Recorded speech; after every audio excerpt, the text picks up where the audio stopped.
Good evening, dear listener. Tonight, we open the pages of one of the most enchanting tales ever told. But before we begin, if these quiet stories bring you peace, take a moment to like this video and subscribe. I'd truly love to know where you're listening from and what hour of the night finds you here. Our little circle now stretches across oceans, bound by stories and calm. So dim the lights, let the air grow still, and let your mind wander gently with me into tonight's story. Two brothers, on one of the Danish islands, where the wind whispers through the ancient beech forests and the sea breathes in long, thoughtful sighs, there stands a little town with houses so low they seem to bow in reverence to time itself. The red tiles of their roofs glow warmly beneath the sun, and the narrow streets carry the scent of the sea mixed with the fragrance of bread from the morning ovens. In the meadows beyond the town, great stones rise from the earth. Thingstones, the old seats of judgment where the forefathers of Denmark once met to speak of law and fate. These stones stand still, gray with centuries, like the quiet memory of justice rooted deep in the soil. In one of those humble, red-roofed houses, strange and secret things were happening. Inside, in a small room dimly lit by the open hearth, a soft glow trembled over shelves of bottles and jars, glasses and flasks that caught the flicker of the fire like captured stars. On the table lay bundles of herbs, drying roots, and folded papers covered with curious marks. Mortars stood beside them, stained green and gold by the crushed remnants of plants. A kettle murmured gently over the flames, and faint vapors drifted through the air, carrying the scent of rosemary, sage, and iron. An elderly man moved quietly about the room. His hair was silver gray, and his eyes were bright with the calm fire of one who has sought truth longer than he can remember. His hands were steady, his face serious, yet not unkind. As he measured drops from a small vial into a beaker, he spoke softly to himself, as if to remind the air of something it already knew. "One must only do the right thing," he said. "Yes, the right, the correct thing.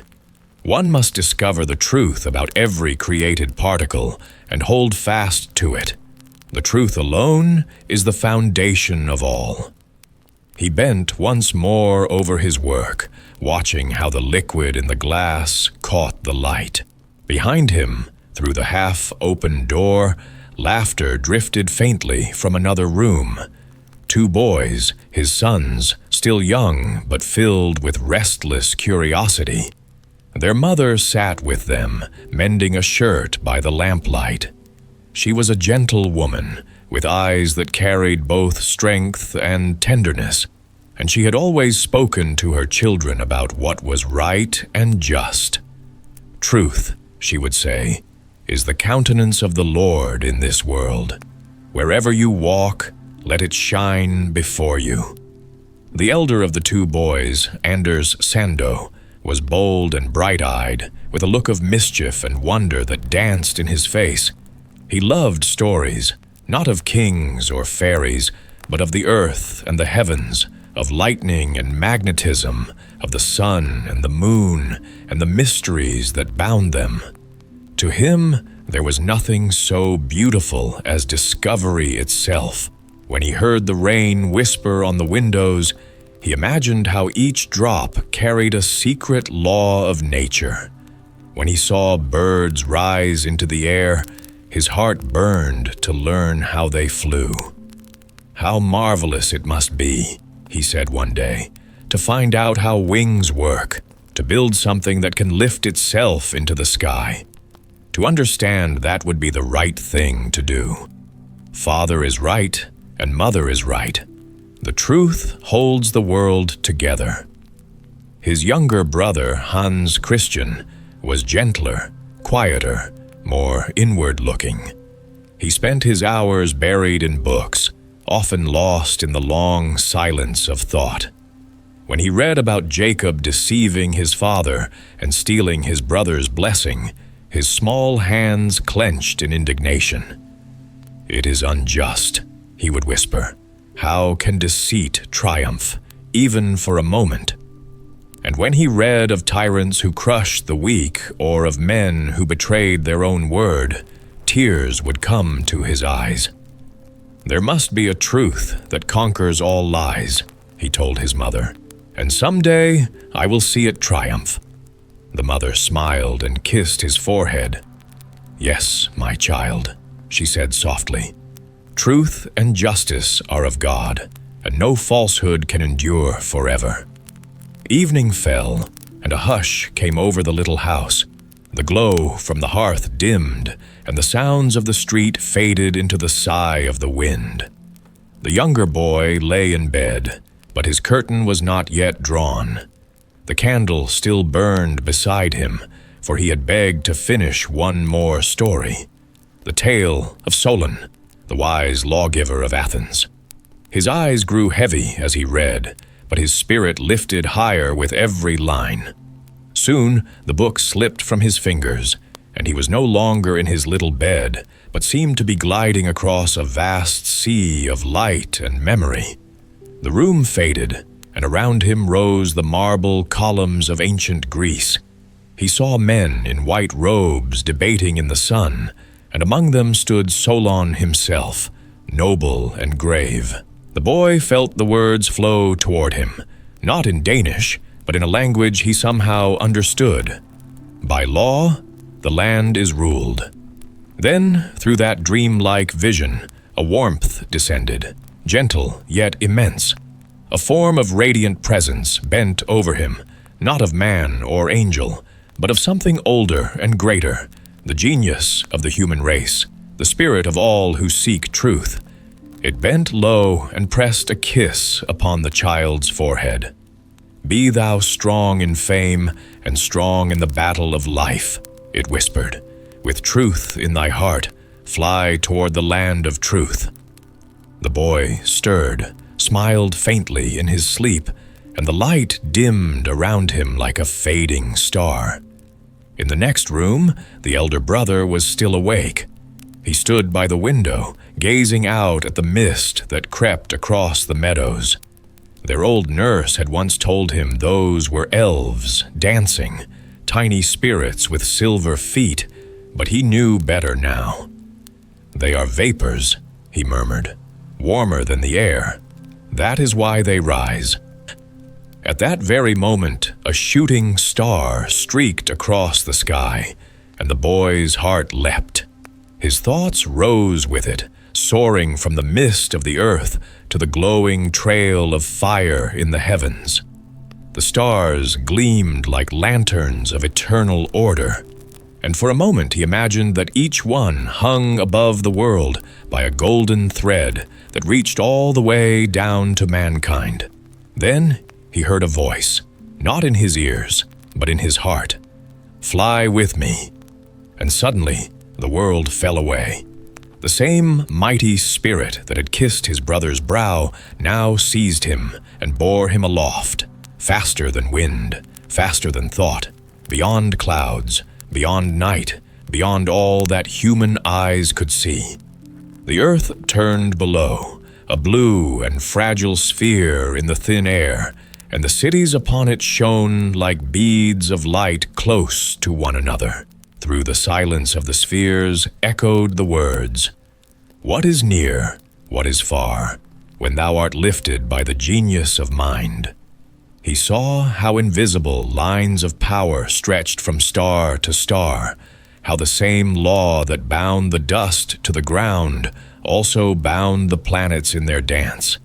He saw the pulse of creation, the great web of order that makes night and day, tide and flame, thought and dream. And he understood, for the first time, that truth is not a single discovery, but the eternal harmony that holds all things together. When the vision faded, he found himself again at the window, the cold glass against his fingertips, the sound of the wind returning to his ears. Below, the meadows lay in silence. Behind him, his mother's voice called softly, "Andersen." Then, after a pause, "Hans Christian." The two boys answered, one from the light of wakefulness, one from the shadows of sleep. Years would pass. The seasons turned over Denmark as surely as the tide turns the shore. The little house would grow quieter. The father's hair would whiten, and the mother's hands would tremble as she mended her last shirt by the fading fire. The boys would become men, each walking the path the Spirit had shown him that night. Andersen would climb the ladder of science, tracing the laws of the world until he found the hidden music of electricity, the truth that binds matter and motion, the invisible power that hums through all creation. He would teach others to see that the smallest spark in a wire mirrors the lightning in the heavens, and that law, the steadfast law, rules both. Hans Christian would walk another road, no less bright. His search for truth would lead him through the chambers of the heart, through tears and wonder and song. He would learn that truth can also dwell in a story, in the smallest kindness, in the dream of a child who believes. He would write tales where goodness triumphs not by strength but by love, where truth shines not in thunder but in tenderness. And so it was that both brothers, though they followed different stars, served the same light, the light that had spoken to them long ago in their quiet Danish home. When Denmark at last learned their names, it was not only the names of two men it remembered, but of two paths leading toward the same divine truth. For truth, whether it burns in the furnace of science or glows in the soul of a poet, is the same eternal flame. Thus the people came to know them, the brothers Ørsted, whose hearts had once been warmed by the same fire, whose lives together became the living echo of their parents' words. Truth holds the world together. There is a difference. It was in the month of May. The wind was still cold, but spring had come, said the trees and the bushes, the fields and the meadows. Everywhere flowers were budding into blossom. Even the hedges were alive with them. Here spring spoke about herself. It spoke from a little apple tree, from which hung a single branch so fresh and blooming, and fairly weighed down by a glorious mass of rosy buds just ready to open. Now this branch knew how lovely it was, for that knowledge lies in the leaf as well as in the flesh. So it wasn't a bit surprised when one day a grand carriage stopped in the road beside it, and the young countess in the carriage said that this apple branch was the most beautiful she had ever seen. It was spring itself in its loveliest form. So she broke off the apple branch and carried it in her own dainty hand, shading it from the sun with her silk parasol, as they drove on to her castle, in which there were lofty halls and beautifully decorated rooms. Fleecy white curtains fluttered at its open windows, and there were many shining, transparent vases full of beautiful flowers. In one of these vases, which looked as if it were carved of new fallen snow, she placed the apple branch among fresh green beech leaves, a lovely sight indeed. And so it happened that the apple branch grew proud, and that's quite human. All sorts of people passed through the rooms, and according to their rank, expressed their admiration in different ways. Some said too much, some said too little, and some said nothing at all. And the apple branch began to realize that there were differences in people as well as in plants. Some are used for nourishment, some are for ornament, and some you could very well do without," thought the apple branch. From its position at the open window, the apple branch could look down over the gardens and meadows below and consider the differences among the flowers and plants beneath.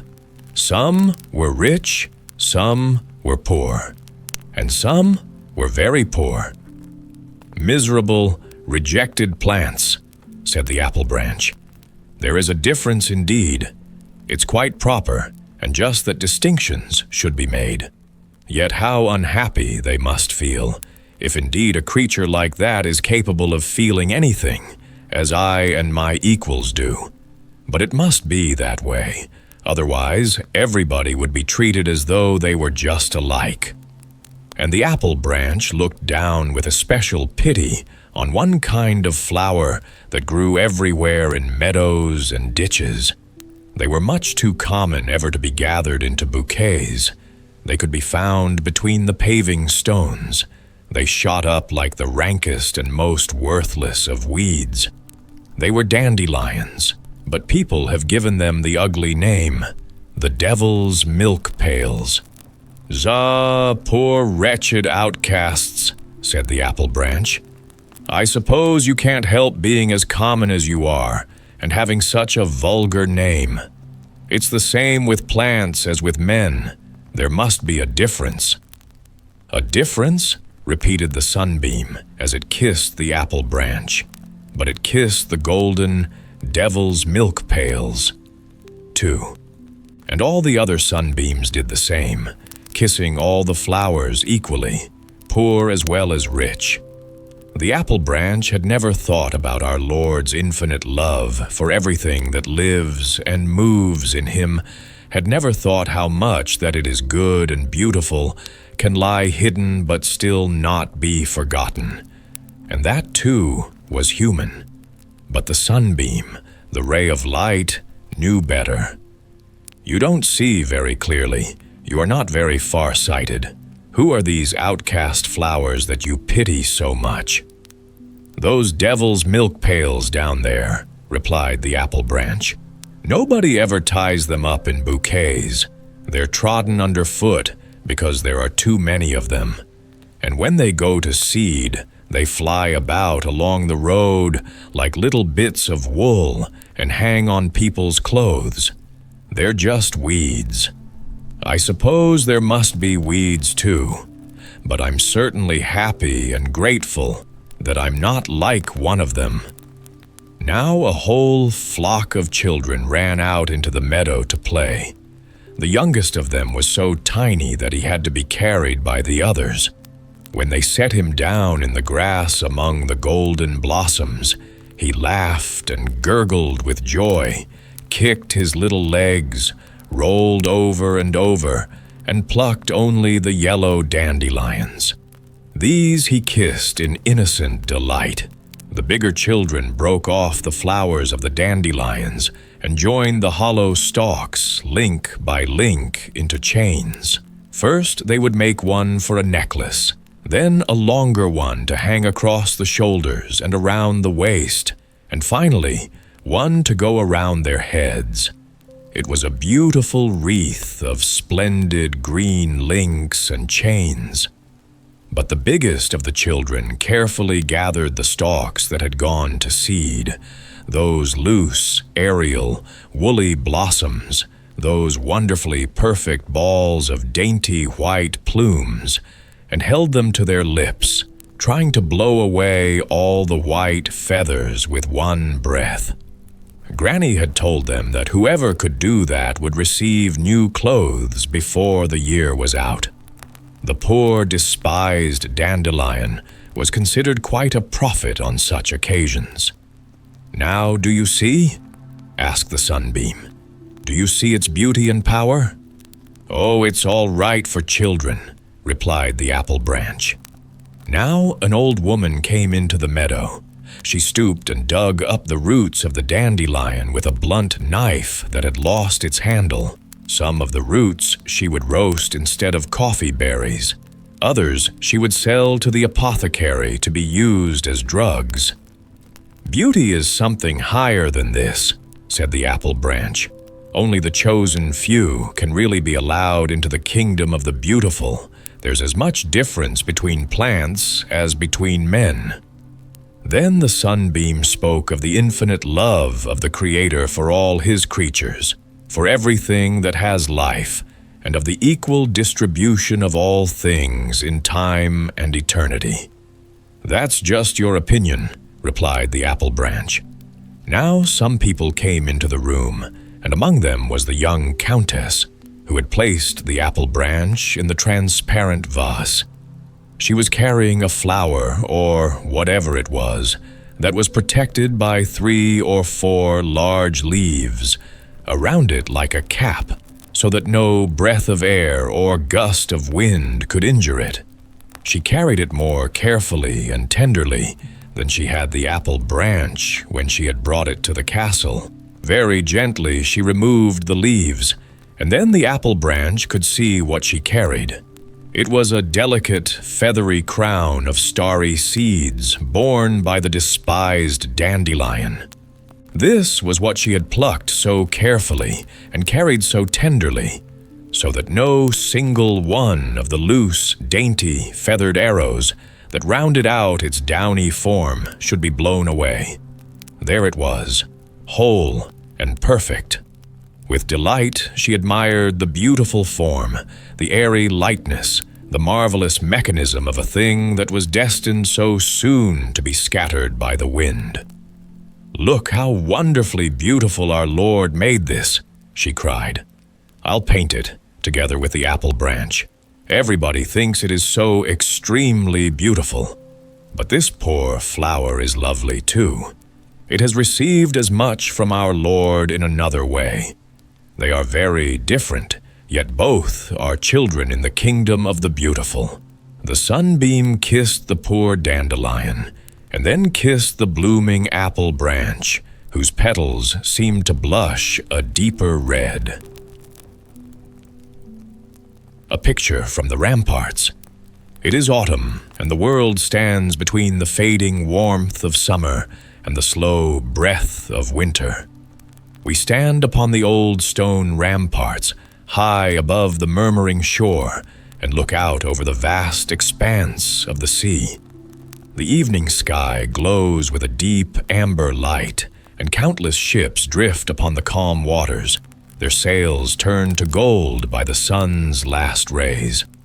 Far on the horizon rises the Swedish coast, blue and distant, its rugged cliffs touched by the same gentle fire that burns across the heavens. The sea, so still, mirrors the sky like a sheet of molten glass, trembling only where a breeze moves across it. Behind us, the forest lies in solemn majesty. The trunks of mighty trees rise dark and proud, their crowns already thinned by the season's breath. Golden leaves flutter down like small forgotten prayers, spinning silently before they rest upon the ground. The air is cool and fragrant with decay and salt, and in that mingled scent of sea and forest, there lingers a melancholy that belongs only to autumn, the beauty of things that fade. Below, at the foot of the wall, stands a grim and lonely building. A fortress within the fortress, enclosed by palisades and shadows. Its narrow yard is paved with stones darkened by age and rain.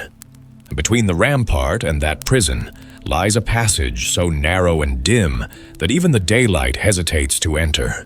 Yet darker still are the small iron-barred openings in the wall, where no true window exists. Only loopholes through which air and faint light creep into the cells beyond. Within those stone chambers dwell the condemned, men whose deeds have torn them from mercy and sunlight alike. And yet, even here, the world refuses to be entirely cruel. A single beam of the setting sun steals through one of those narrow slits and falls upon the bare floor of a cell. The light trembles upon the wall, touching the rough chains and the coarse fabric of a prisoner's coat. For God's sun, merciful and eternal, shines upon both the good and the wicked. The man in the cell lifts his head. His face is hard, carved with years of bitterness and crime. He glares at the ray of light as though it mocked him. But then something small flutters through the dying glow, a bird, light as breath, bright-eyed and free. It settles upon the grating and looks in, unafraid. To the just and the unjust alike, the birds still sing. Tweet, tweet, it cries, a simple sound that carries the sweetness of all living things. It pecks gently at its own feathers, puffs out its small breast, and shakes itself with a careless joy. The prisoner stares. Slowly, something unfamiliar moves within him, a faint stirring of softness, of wonder, perhaps even of sorrow. He cannot name the thought that rises in his chest, but it is bound somehow to the sunbeam, to the bird, and to another memory that drifts up from long ago. The scent of violets growing wild at the foot of the wall in springtime. He remembers, though dimly, that once he too had known the world beyond these stones. Open fields, sunlight on his hands, laughter somewhere behind him. For an instant his eyes grow less hard, then from beyond the forest a sound echoes, the clear, jubilant call of the hunter's horn. Its notes ring bright and full, rolling across the water and over the walls like a celebration of freedom itself. The bird starts.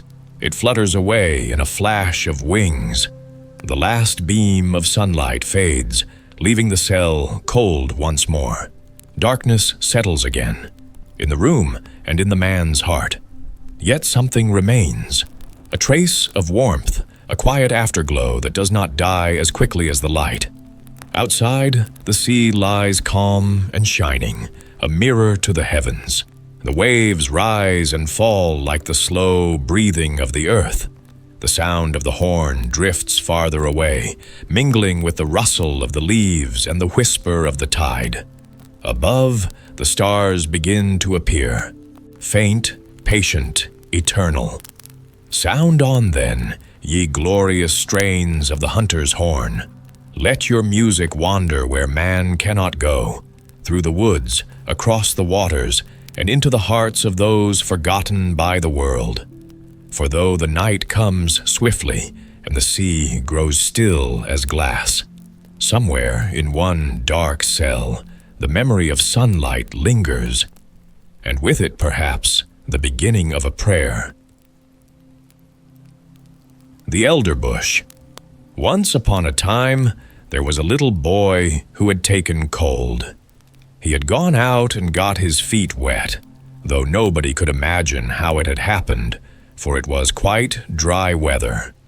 So his mother undressed him, put him to bed, and had the teapot brought in to make him a good cup of elderflower tea. Just at that moment, the merry old man came in who lived up atop of the house all alone, for he had neither wife nor children.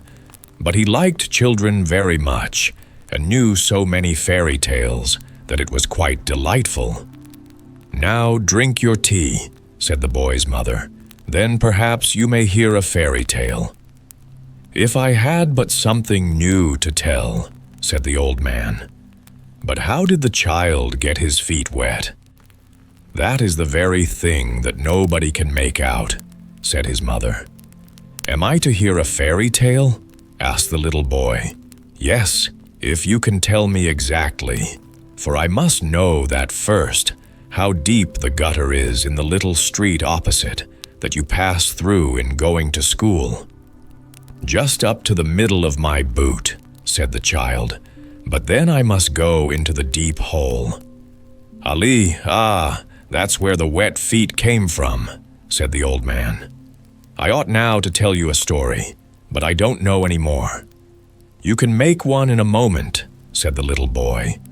"My mother says that all you look at can be turned into a fairy tale, and that you can find a story in everything." Yes, but such tales and stories are good for nothing. The right sort come of themselves. They tap at my forehead and say, 'Here we are.' 'Won't there be a tap soon?' asked the little boy. And his mother laughed, put some elder flowers in the teapot, and poured boiling water upon them. 'Do tell me something.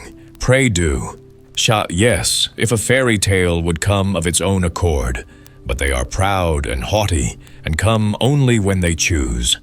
'Stop,' said he, all on a sudden. 'I have it. Pay attention. There is one in the teapot.' And the little boy looked at the teapot. The cover rose more and more, and the elder flowers came forth so fresh and white and shot up long branches.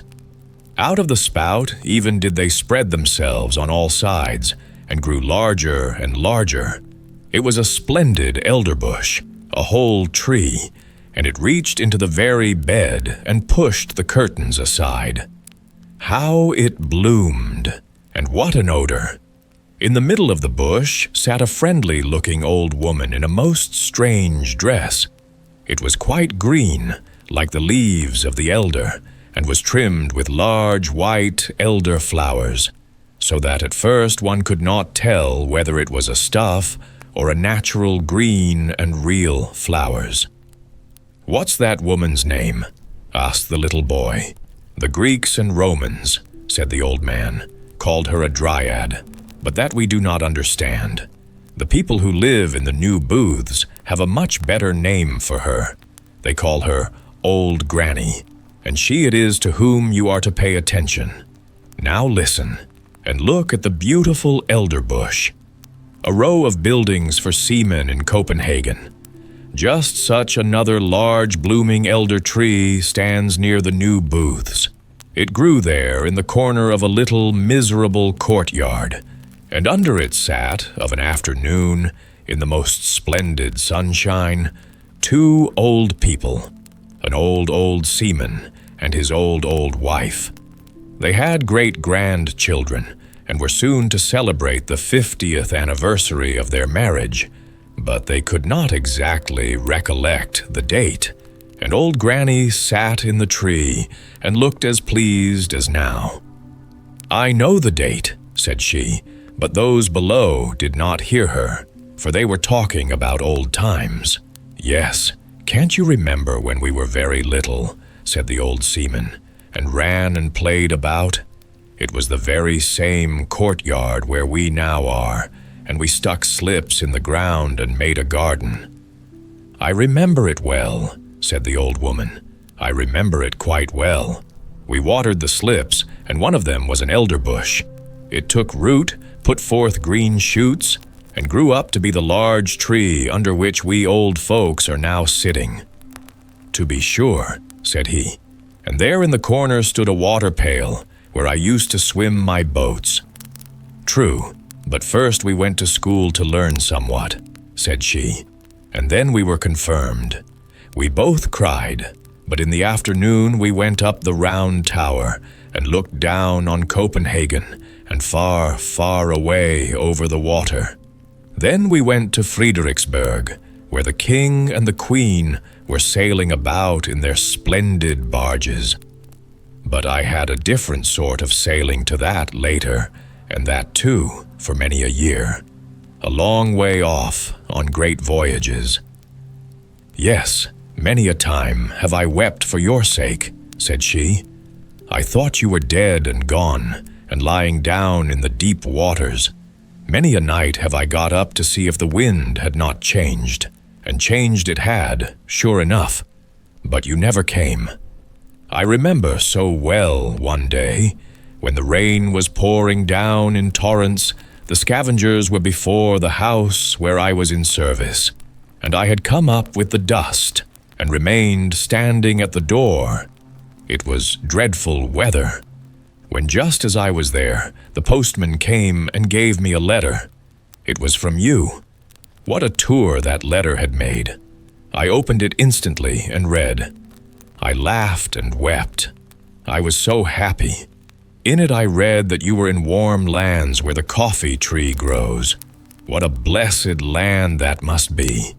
You related so much, and I saw it all the while the rain was pouring down, and I standing there with the dust box. At the same moment came someone who embraced me. Yes, but you gave him a good box on his ear that made it tingle. But I did not know it was you. You arrived as soon as your letter, and you were so handsome that you still are, and had a long yellow silk handkerchief round your neck and a brand new hat on. Oh, you were so dashing. Good heavens, what weather it was, and what a state the street was in. And then we married, said he. Don't you remember? And then we had our first little boy, and then Mary and Nicholas and Peter and Christian. Yes, and how they all grew up to be honest people and were beloved by everybody. And their children also have children, said the old sailor. Yes, those are our grandchildren, full of strength and vigor. It was, methinks, about this season that we had our wedding. Yes, this very day is the 50th anniversary of the marriage, said old Granny, sticking her head between the two old people, who thought it was their neighbor who nodded to them. They looked at each other and held one another by the hand. Soon after came their children and their grandchildren, for they knew well enough that it was the day of the 50th anniversary, and had come with their gratulations that very morning. But the old people had forgotten it, although they were able to remember all that had happened many years ago. And the elderbush sent forth a strong odor in the sun that was just about to set, and shone right in the old people's faces. They both looked so rosy-cheeked, and the youngest of the grandchildren danced around them and called out quite delighted that there was to be something very splendid that evening. They were all to have hot potatoes. And old Nanny nodded in the bush and shouted, "Hurrah!" with the rest. But that is no fairy tale, said the little boy, who was listening to the story. The thing is, you must understand it, said the narrator. Let us ask old Nanny. That was no fairy tale, 'tis true, said old Nanny. But now it's coming. The most wonderful fairy tales grow out of that which is reality. Were that not the case, you know, my magnificent elderbush could not have grown out of the teapot. And then she took the little boy out of bed, laid him on her bosom, and the branches of the elder tree, full of flowers, closed around her. They sat in an aerial dwelling, and it flew with them through the air. Oh, it was wondrous beautiful. Old Nanny had grown all of a sudden a young and pretty maiden, but her robe was still the same green stuff with white flowers, which she had worn before. On her bosom she had a real elder flower, and in her yellow waving hair a wreath of the flowers. Her eyes were so large and blue that it was a pleasure to look at them. She kissed the boy, and now they were of the same age and felt alike. Hand in hand they went out of the bower, and they were standing in the beautiful garden of their home. Near the green lawn, Papa's walking stick was tied, and for the little ones it seemed to be endowed with life. For as soon as they got astride it, the round, polished knob was turned into a magnificent neighing head. A long black mane fluttered in the breeze, and 4 slender yet strong legs shot out. The animal was strong and handsome, and away they went at full gallop round the lawn. "Huzzah! Now we are riding miles off," said the boy. "We are riding away to the castle where we were last year." And on they rode round the grass plot, and the little maiden, who, we know, was no one else but old Nanny, kept on crying out, "Now we are in the country. Don't you see the farmhouse yonder? And there is an elder tree standing beside it, and the cock is scraping away the earth for the hens. Look how he struts. And now we are close to the church. It lies high upon the hill, between the large oak trees, one of which is half decayed. And now we are by the smithy, where the fire is blazing, and where the half-naked men are banging with their hammers till the sparks fly about. Away, away, to the beautiful country seat. And all that the little maiden who sat behind on the stick spoke of flew by in reality.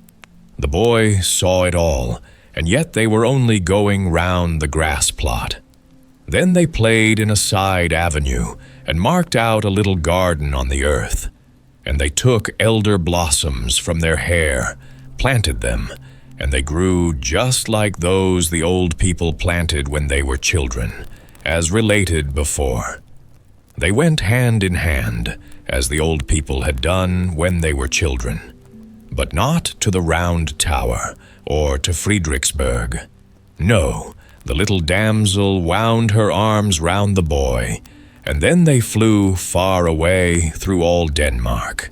And spring came, and summer, and then it was autumn, and then winter, and 1,000 pictures were reflected in the eye and in the heart of the boy.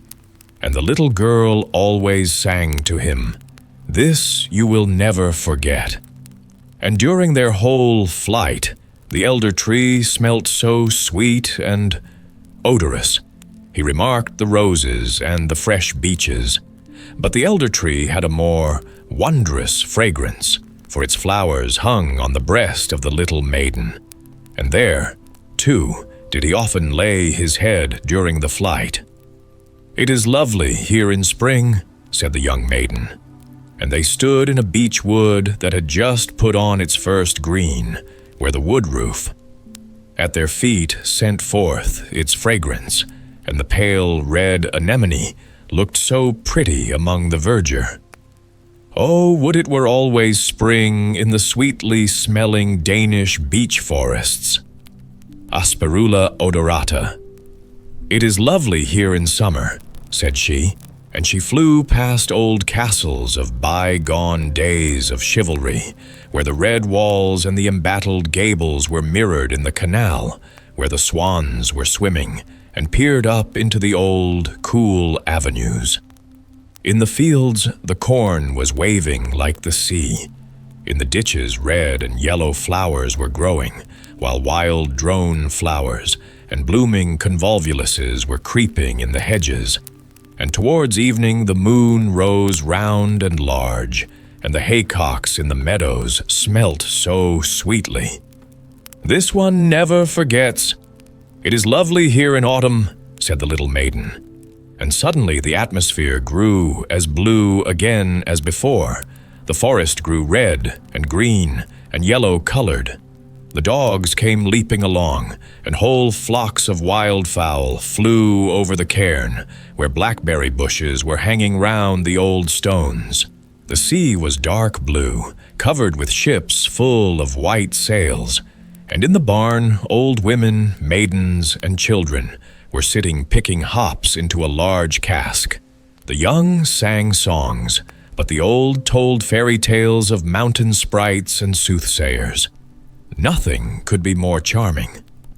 "It is delightful here in winter," said the little maiden. And all the trees were covered with hoar-frost. They looked like white corals. The snow crackled underfoot, as if one had new boots on, and one falling star after the other was seen in the sky. The Christmas tree was lighted in the room. Presents were there, and good humor reigned. In the country the violin sounded in the room of the peasant. The newly baked cakes were attacked. Even the poorest child said, "It is really delightful here in winter." Yes, it was delightful. And the little maiden showed the boy everything. And the elder tree still was fragrant, and the red flag with the white cross was still waving, the flag under which the old seamen in the new booths had sailed. And the boy grew up to be a lad, and was to go forth in the wide world far, far away to warm lands, where the coffee tree grows. But at his departure the little maiden took an elder blossom from her bosom and gave it him to keep, and it was placed between the leaves of his prayer book. And when in foreign lands he opened the book, it was always at the place where the keepsake flower lay. And the more he looked at it, the fresher it became. He felt, as it were, the fragrance of the Danish groves. And from among the leaves of the flowers, he could distinctly see the little maiden peeping forth with her bright blue eyes. And then she whispered, "It is delightful here in spring, summer, autumn, and winter." And 100 visions glided before his mind. Thus passed many years, and he was now an old man, and sat with his old wife under the blooming tree. They held each other by the hand, as the old grandfather and grandmother yonder in the new booths did, and they talked exactly like them of old times, and of the 50th anniversary of their wedding. The little maiden, with the blue eyes, and with elder blossoms in her hair, sat in the tree, nodded to both of them, and said, "Today is the 50th anniversary." And then she took 2 flowers out of her hair and kissed them. First they shone like silver, then like gold. And when they laid them on the heads of the old people, each flower became a golden crown. So there they both sat, like a king and a queen, under the fragrant tree that looked exactly like an elder. The old man told his wife the story of Old Nanny, as it had been told him when a boy, and it seemed to both of them it contained much that resembled their own history, and those parts that were like it pleased them best. "Thus it is," said the little maiden in the tree. "Some call me Old Nanny, others a dryad, but in reality my name is Remembrance. 'Tis I who sit in the tree that grows and grows. I can remember, I can tell things. Let me see if you have my flower still." And the old man opened his prayer book.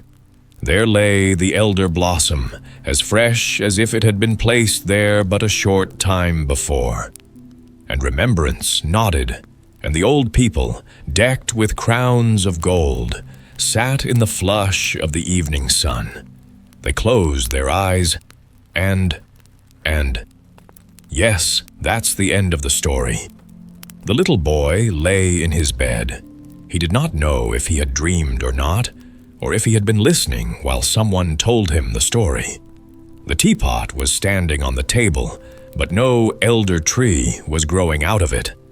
And the old man, who had been talking, was just on the point of going out at the door. And he did go. "How splendid that was," said the little boy. "Mother, I have been to warm countries." "So I should think," said his mother. "When one has drunk 2 good cupfuls of elderflower tea, 'tis likely enough one goes into warm climates." And she tucked him up nicely, lest he should take cold. "You have had a good sleep while I have been sitting here and arguing with him whether it was a story or a fairy tale." "And where is Old Nanny?" asked the little boy. "In the teapot," said his mother, "and there she may remain." The Jumper. Once upon a time, in a small kingdom where even the smallest creatures were granted the right to dream grandly, there lived 3 proud jumpers: the flea, the grasshopper, and the skipjack. Each believed himself blessed with a gift so rare that the world should witness it. And so, with great ceremony, they announced a contest to see which of them could leap the highest. Invitations were sent far and wide, fluttering on the wind, and whispered from ear to ear, until even the king himself declared he would attend. "Let all come who wish to see the marvel," proclaimed the royal herald. "For his majesty has promised a splendid reward, his daughter's hand in marriage to the one who jumps the highest." The royal hall was swept and decorated for the occasion. Sunlight poured through tall, stained glass windows, scattering shards of color across the marble floor. Courtiers filled the room, fanning themselves with silver fans, eager for amusement. Upon a raised dais sat the king, solemn yet curious. Beside him, the princess, whose eyes shone with the quiet mischief of one too often made the prize of strange competitions. The first to step forward was the flea. He was small, almost invisible, but his confidence was enormous. He bowed with elegant precision, once to the king, once to the princess, and once modestly to the audience.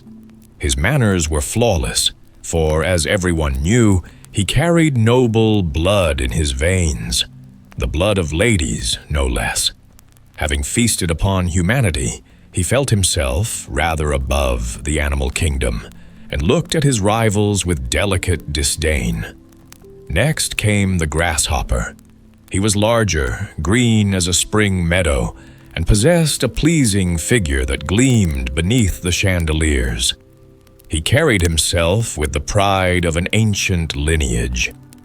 "My ancestors," he announced, "were born in the sacred sands of Egypt, where we were honored as voices of the fields. I have just returned from the countryside, where I was a guest within a splendid card house 3 stories high. The walls were of the Queen of Hearts herself, and my song filled the air like temple bells." He straightened his legs and smoothed his wings. "I sing," he continued, "so sweetly that 16 native crickets, who have chirped all their lives without ever earning a card house of their own, would grow thin with envy if they heard me." The courtiers clapped politely, though a few crickets hidden beneath the floorboards muttered bitterly among themselves. The flea and the grasshopper both made sure that everyone in the room understood their noble claims, one by pedigree, the other by talent, and that both considered themselves entirely worthy of the princess's hand. Then, quietly, came the skipjack. He said nothing at all. He was small, simple, and made of the breastbone of a goose, a thing of wax and spring, with no voice to boast of. Yet his silence intrigued the court. "He may not speak," whispered the old yard dog, sniffing him suspiciously, "but I can tell he comes from good stock, smells of honesty, and of supper." The royal counselor, a grave man who had earned 3 medals simply for keeping silent in meetings, cleared his throat and declared, "The skipjack is a creature of prophecy.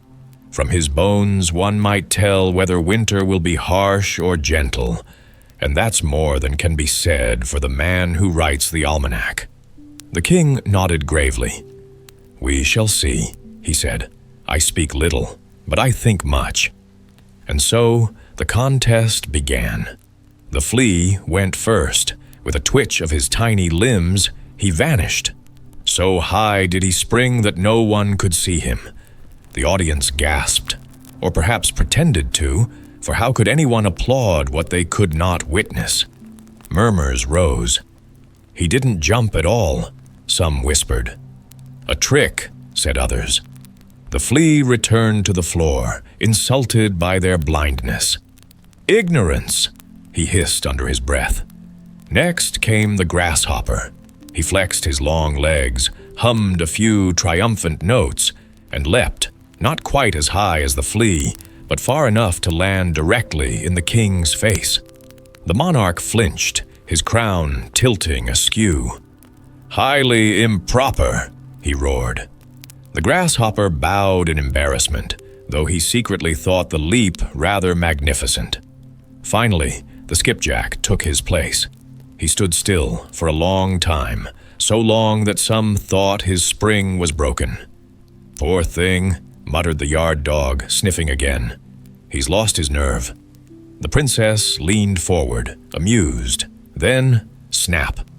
With a sudden, sharp motion, the skipjack flew into the air.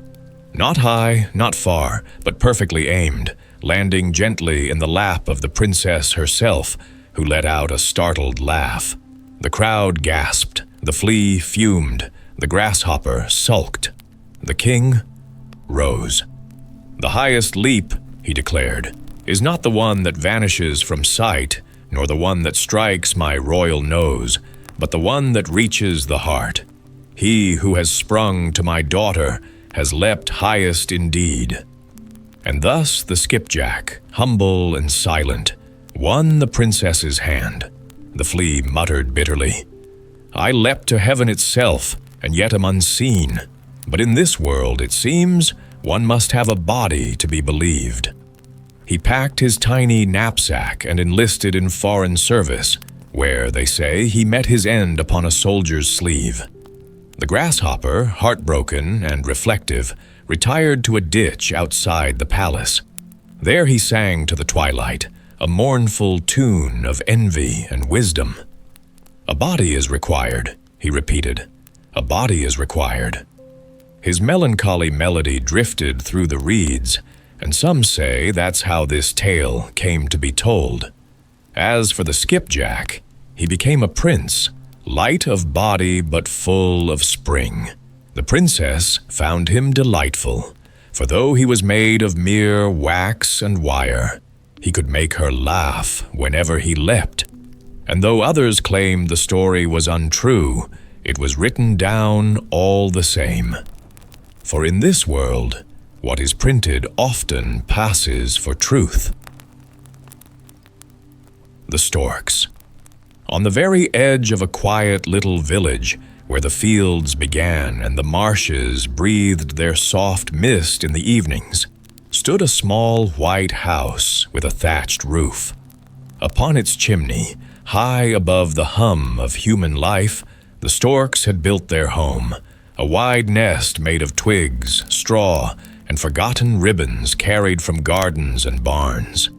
There the mother stork sat, proud and serene, with her 4 downy children beneath her wings.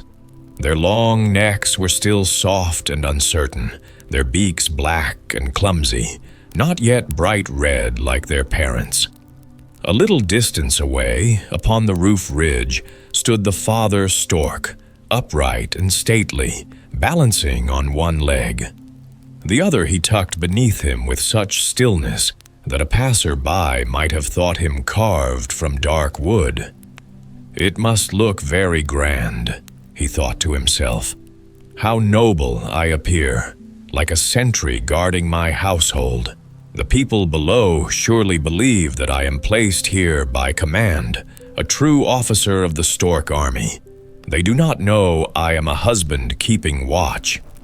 Down in the dusty road, children were at play. They saw the storks, and one daring boy began to chant a teasing rhyme, his voice quick and mischievous. Soon all joined in, shouting the verses as children do, half in song, half in laughter. "Stork, stork, fly away, stand not on one leg, I pray. See, your wife is in her nest, with her little ones at rest. They will hang one and fry another. They will shoot a third and roast his brother." "Listen to them," cried the young storks, frightened. "They say we shall be hanged and roasted." "Do not mind what they sing," said the mother gently. "They are only children, and words cannot harm wings." But the boys kept pointing and mocking, their laughter echoing up to the roof. Only one child did not join in. A quiet boy named Peter. "It is cruel to make fun of the birds," he said, and turned away. The mother stork comforted her children. "Look at your father," she said. "How calm he stands, though the wind blows. That is true dignity." Yet the little ones trembled and drew their heads deep into the nest, whispering that perhaps the song was true. Next day, when the sun rose again, the children returned and sang louder than before. "They will hang one and roast another." Will they really hang and roast us? Cried the little storks. Certainly not, said the mother. Soon I shall teach you to fly.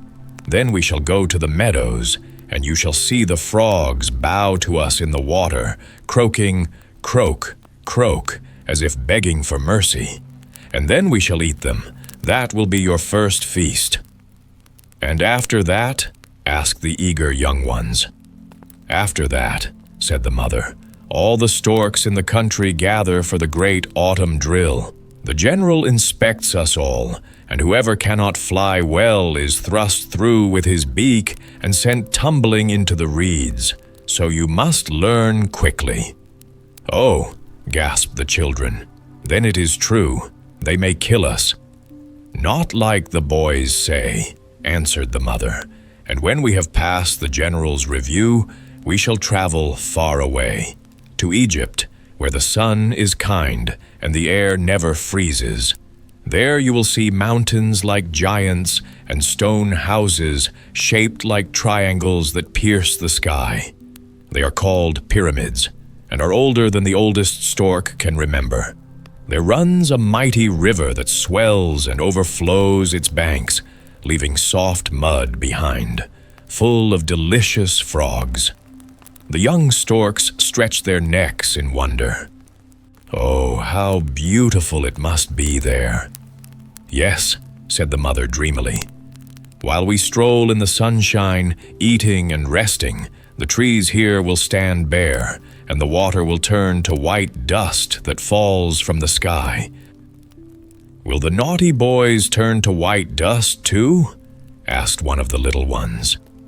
No, said the mother, but they will shiver and sit in dark rooms while we dance beneath the warm heavens.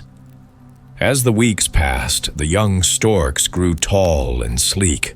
Their feathers gleamed in the sunlight, and their father brought them frogs, snakes, and tender lizards to feast upon. He entertained them with stories of long journeys over seas and deserts, and when he clattered his beak, it sounded like laughter. At last came the day of lessons. Now, my children, said the mother, it is time to learn what wings are for. How they wobbled on the roof tiles. The wind tugged at their feathers, and the ground looked terribly far below. Hold your heads high, your wings firm, said the mother. Once, twice, like this. She spread her great wings and glided a little way. The young ones tried to follow, but down they tumbled into the thatch, flapping wildly. I do not wish to fly, whined one. I am comfortable here. Would you rather stay till winter comes and the boys come to hang you? Said the mother sharply. No, no, cried all four, and they tried again. By the third day they could lift themselves into the air, though awkwardly. They fluttered around the chimney, proud as kings. The boys below came singing again. Stork, stork, fly away. Shall we swoop down and peck out their eyes? Asked the young storks. No, said the mother. Your time will come. Think now only of flying. 1, 2, 3, turn. Excellent. Tomorrow we go to the marshes. There will be many fine storks, and I expect you to behave with grace, for good manners make even feathers shine. Still the young ones whispered among themselves, We shall have our revenge one day. Of all the children, the smallest boy who began the mocking song was the most persistent. He sang louder than anyone, every single day. The young storks hated him most of all. They imagined him a giant, though he was only 6 years old. We will remember him, they muttered. When autumn came, the sky filled with wings. Thousands of storks circled high above the fields, preparing for their long journey south. The young ones had practiced so well that they flew as gracefully as their elders. The general gave them high marks and even a reward, fat frogs and shining snakes. Now, cried the young storks, Now let us take our revenge." "Yes," said the mother, "but I know a better way than yours. I know the pond where all the tiny babies lie dreaming, waiting for storks to bring them to their mothers. The sweetest, most beautiful babies rest there, smiling in their sleep. Every parent longs for such a gift." She spread her wings and continued, "We shall take a baby to every good child who never mocked us. But for the wicked boy who began the cruel song, we shall bring him something different." "What will we bring?" asked the young ones eagerly. "In the pond lies a little dead baby who dreamed itself to death," said the mother. "We will take it to that naughty boy, and when he sees it, he will weep bitterly. But to Peter, the kind child who defended us, we will bring two, a brother and a sister, for he has a good heart, and because he was kind, all storks henceforth shall bear his name. From now on, every stork shall be called Peter." So it happened. That night the moon rose silver over the marshes as the storks flew away. Some carried sleeping babies, others the gift of sorrow to the unkind. And from that day to this, every stork in every nest, wherever it stands in the world, is still called Peter. The Garden of Paradise. There was once a king's son who had a larger and more beautiful collection of books than anyone else in the world, and full of splendid copper plate engravings. He could read and obtain information respecting every people of every land. But not a word could he find to explain the situation of the Garden of Paradise. And this was just what he most wished to know. His grandmother had told him when he was quite a little boy, just old enough to go to school, that each flower in the Garden of Paradise was a sweet cake, that the pistils were full of rich wine, that on one flower history was written, on another geography or tables. So those who wished to learn their lessons had only to eat some of the cakes, and the more they ate, the more history, geography, or tables they knew. He believed it all then. But as he grew older and learnt more and more, he became wise enough to understand that the splendor of the Garden of Paradise must be very different to all this. Oh, why did Eve pluck the fruit from the tree of knowledge? Why did Adam eat the forbidden fruit? Thought the king's son. If I had been there, it would never have happened, and there would have been no sin in the world. The Garden of Paradise occupied all his thoughts till he reached his 17th year. One day he was walking alone in the wood, which was his greatest pleasure, when evening came on. The clouds gathered, and the rain poured down, as if the sky had been a water spout, and it was as dark as the bottom of a well at midnight. Sometimes he slipped over the smooth grass, or fell over stones that projected out of the rocky ground. Everything was dripping with moisture, and the poor prince had not a dry thread about him. He was obliged at last to climb over great blocks of stone, with water spurting from the thick moss. He began to feel quite faint when he heard a most singular rushing noise, and saw before him a large cave, from which came a blaze of light. In the middle of the cave, an immense fire was burning, and a noble stag, with its branching horns, was placed on a spit between the trunks of two pine trees. It was turning slowly before the fire, and an elderly woman, as large and strong as if she had been a man in disguise, sat by, throwing one piece of wood after another into the flames. "Come in," she said to the prince. "Sit down by the fire and dry yourself." "There is a great draught here," said the prince as he seated himself on the ground.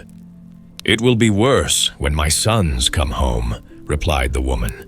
"You are now in the cavern of the winds, and my sons are the four winds of heaven. Can you understand that?" "Where are your sons?" asked the prince. "It is difficult to answer stupid questions," said the woman. "My sons have plenty of business on hand. They are playing at shuttlecock with the clouds up yonder in the king's hall." And she pointed upwards. "Oh, indeed," said the prince, "but you speak more roughly and harshly, and are not so gentle as the women I am used to." "Yes, that is because they have nothing else to do, but I am obliged to be harsh, to keep my boys in order, and I can do it, although they are so headstrong. Do you see those 4 sacks hanging on the wall? Well, they are just as much afraid of those sacks as you used to be of the rat behind the looking-glass. I can bend the boys together and put them in the sacks without any resistance on their parts, I can tell you. There they stay, and dare not attempt to come out until I allow them to do so. And here comes one of them. It was the north wind, who came in, bringing with him a cold, piercing blast. Large hailstones rattled on the floor, and snowflakes were scattered around in all directions. He wore a bearskin dress and cloak. His sealskin cap was drawn over his ears. Long icicles hung from his beard, and one hailstone after another rolled from the collar of his jacket. "Don't go too near the fire," said the prince, "or your hands and face will be frostbitten." "Frostbitten," said the north wind with a loud laugh. "Why, frost is my greatest delight. What sort of a little snip are you, and how did you find your way to the cavern of the winds?" "He is my guest," said the old woman, "and if you are not satisfied with that explanation, you can go into the sack. Do you understand me?" That settled the matter. So the north wind began to relate his adventures, whence he came, and where he had been for a whole month. "I come from the polar seas," he said. "I have been on the Bear's Island with the Russian walrus hunters. I sat and slept at the helm of their ship as they sailed away from North Cape. Sometimes when I woke, the storm birds would fly about my legs. They are curious birds. They give one flap with their wings, and then on their outstretched pinions soar far away." "Don't make such a long story of it," said the mother of the winds. "What sort of a place is Bear's Island?" "A very beautiful place, with a floor for dancing as smooth and flat as a plate. Half-melted snow, partly covered with moss, sharp stones, and skeletons of walruses and polar bears lie all about, their gigantic limbs in a state of green decay. It would seem as if the sun never shone there. I blew gently to clear away the mist, and then I saw a little hut, which had been built from the wood of a wreck, and was covered with the skins of the walrus, the fleshy side outwards. It looked green and red, and on the roof sat a growling bear. Then I went to the sea shore to look after birds' nests, and saw the unfledged nestlings opening their mouths and screaming for food. I blew into the 1,000 little throats, and quickly stopped their screaming. Farther on were the walruses with pigs' heads, and teeth a yard long, rolling about like great worms. "You relate your adventures very well, my son," said the mother. "It makes my mouth water to hear you." "After that," continued the north wind, "the hunting commenced. The harpoon was flung into the breast of the walrus, so that a smoking stream of blood spurted forth like a fountain and besprinkled the ice. Then I thought of my own game. I began to blow, and set my own ships, the great icebergs, sailing so that they might crush the boats. Oh, how the sailors howled and cried out! But I howled louder than they. They were obliged to unload their cargo and throw their chests and the dead walruses on the ice. Then I sprinkled snow over them and left them in their crushed boats to drift southward and to taste salt water. They will never return to Bear's Island." "So you have done mischief," said the Mother of the Winds. "I shall leave others to tell the good I have done," he replied. "But here comes my brother from the west. I like him best of all, for he has the smell of the sea about him, and brings in a cold, fresh air as he enters." "Is that the little Zephyr?" asked the prince. "Yes, it is the little Zephyr," said the old woman. "But he is not little now. In years gone by he was a beautiful boy. Now that is all past." He came in looking like a wild man, and he wore a slouched hat to protect his head from injury. In his hand he carried a club, cut from a mahogany tree in the American forests, not a trifle to carry. "Whence do you come?" asked the mother. "I come from the wilds of the forests, where the thorny brambles form thick hedges between the trees, where the water snake lies in the wet grass, and mankind seem to be unknown." "What were you doing there?" "I looked into the deep river and saw it rushing down from the rocks. The water drops mounted to the clouds and glittered in the rainbow.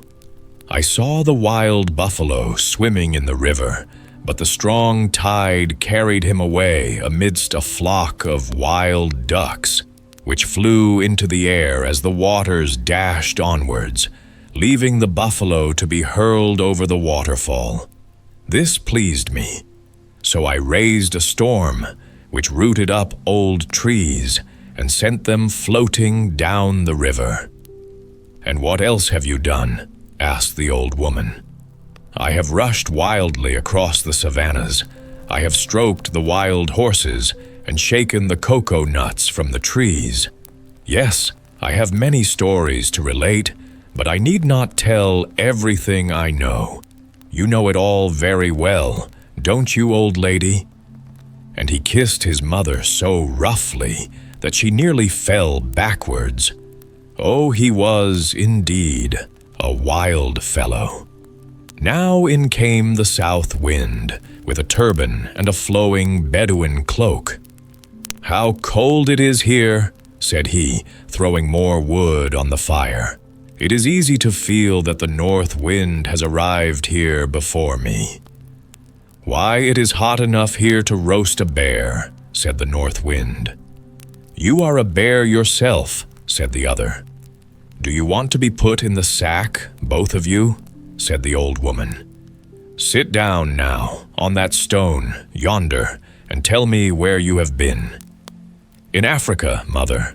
I went out with the Hottentots, who were lion hunting in the Kafir land, where the plains are covered with grass the color of a green olive, and here I ran races with the ostrich, but I soon outstripped him in swiftness. At last I came to the desert, in which lie the golden sands, looking like the bottom of the sea. Here I met a caravan, and the travelers had just killed their last camel to obtain water. There was very little for them, and they continued their painful journey beneath the burning sun and over the hot sands, which stretched before them a vast, boundless desert.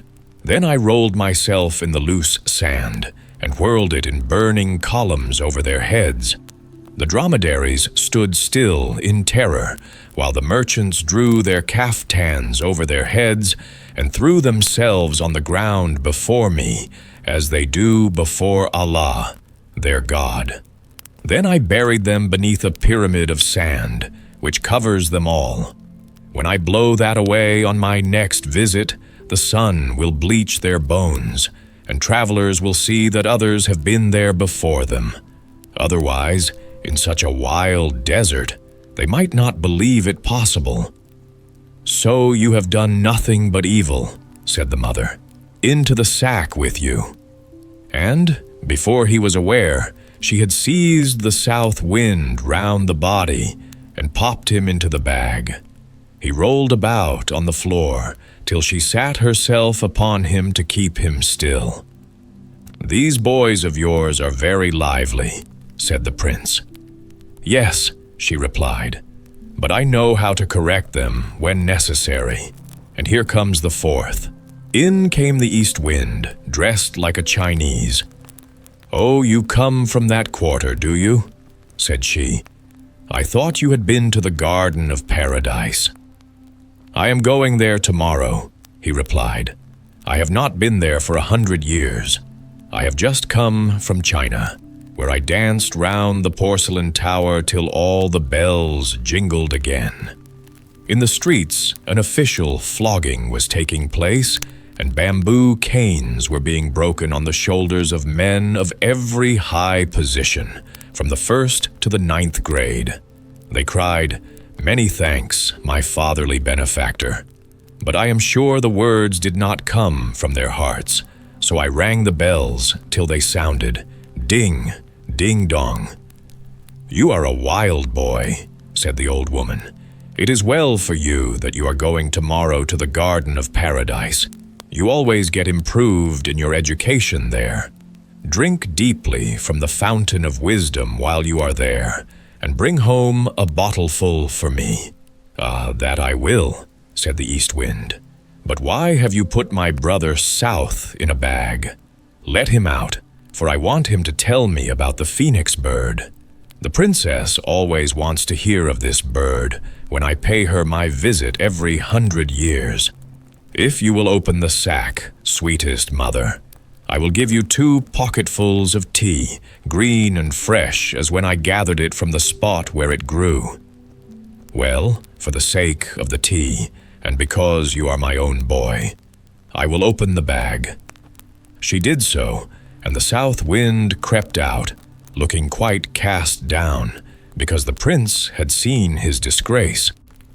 'There is a palm leaf for the princess,' he said.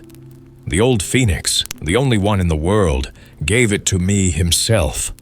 He has scratched on it with his beak the whole of his history during the 100 years he has lived. She can there read how the old phoenix set fire to his own nest and sat upon it while it was burning, like a Hindu widow. The dry twigs around the nest crackled and smoked till the flames burst forth and consumed the phoenix to ashes. Amidst the fire lay an egg, red hot, which presently burst with a loud report, and out flew a young bird. He is the only phoenix in the world, and the king over all the other birds. He has bitten a hole in the leaf which I give you, and that is his greeting to the princess. Now let us have something to eat, said the mother of the winds. So they all sat down to feast on the roasted stag, and as the prince sat by the side of the east wind, they soon became good friends.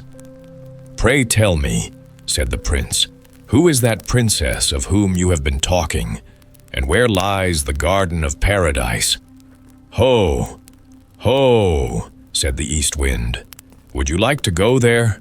Well, you can fly off with me tomorrow, but I must tell you one thing. No human being has been there since the time of Adam and Eve. I suppose you have read of them in your Bible. Of course I have, said the prince.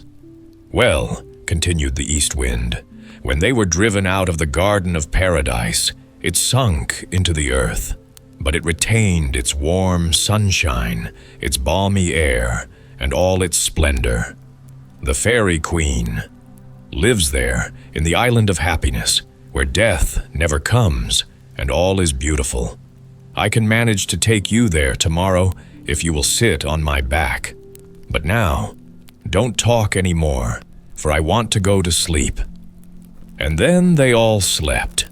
When the prince awoke in the early morning, he was not a little surprised at finding himself high up above the clouds. He was seated on the back of the east wind, who held him faithfully, and they were so high in the air that woods and fields, rivers and lakes, as they lay beneath them, looked like a painted map. Good morning, said the east wind. You might have slept on a while, for there is very little to see in the flat country over which we are passing, unless you like to count the churches. They look like spots of chalk on a green board. The green board was the name he gave to the green fields and meadows. "It was very rude of me not to say goodbye to your mother and your brothers," said the prince. "They will excuse you, as you were asleep," said the east wind. And then they flew on faster than ever. The leaves and branches of the trees rustled as they passed. When they flew over seas and lakes, the waves rose higher, and the large ships dipped into the water like diving swans. As darkness came on towards evening, the great towns looked charming. Lights were sparkling, now seen, now hidden, just as the sparks go out one after another on a piece of burnt paper. The prince clapped his hands with pleasure, but the east wind advised him not to express his admiration in that manner, or he might fall down and find himself hanging on a church steeple. The eagle in the dark forests flies swiftly, but faster than he flew the east wind. The Cossack, on his small horse, rides lightly over the plains, but lighter still past the prince on the winds of the wind. "There are the Himalayas, the highest mountains in Asia," said the east wind. "We shall soon reach the Garden of Paradise now." Then they turned southward, and the air became fragrant with the perfume of spices and flowers. Here figs and pomegranates grew wild, and the vines were covered with clusters of blue and purple grapes. Here they both descended to the earth and stretched themselves on the soft grass, while the flowers bowed to the breath of the wind as if to welcome it. "Are we now in the Garden of Paradise?" asked the prince. "No, indeed," replied the east wind, "but we shall be there very soon. Do you see that wall of rocks and the cavern beneath it, over which the grapevines hang like a green curtain? Through that cavern we must pass. Wrap your cloak round you, for while the sun scorches you here, a few steps farther it will be icy cold. The bird flying past the entrance to the cavern feels as if one wing were in the region of summer and the other in the depths of winter." "So this, then, is the way to the Garden of Paradise?" asked the prince as they entered the cavern. It was indeed cold, but the cold soon passed, for the east wind spread his wings, and they gleamed like the brightest fire. As they passed on through this wonderful cave, the prince could see great blocks of stone, from which water trickled, hanging over their heads in fantastic shapes. Sometimes it was so narrow that they had to creep on their hands and knees, while at other times it was lofty and wide, like the free air. It had the appearance of a chapel for the dead, with petrified organs and silent pipes. "We seem to be passing through the valley of death to the Garden of Paradise," said the prince. But the east wind answered not a word, only pointed forwards to a lovely blue light which gleamed in the distance.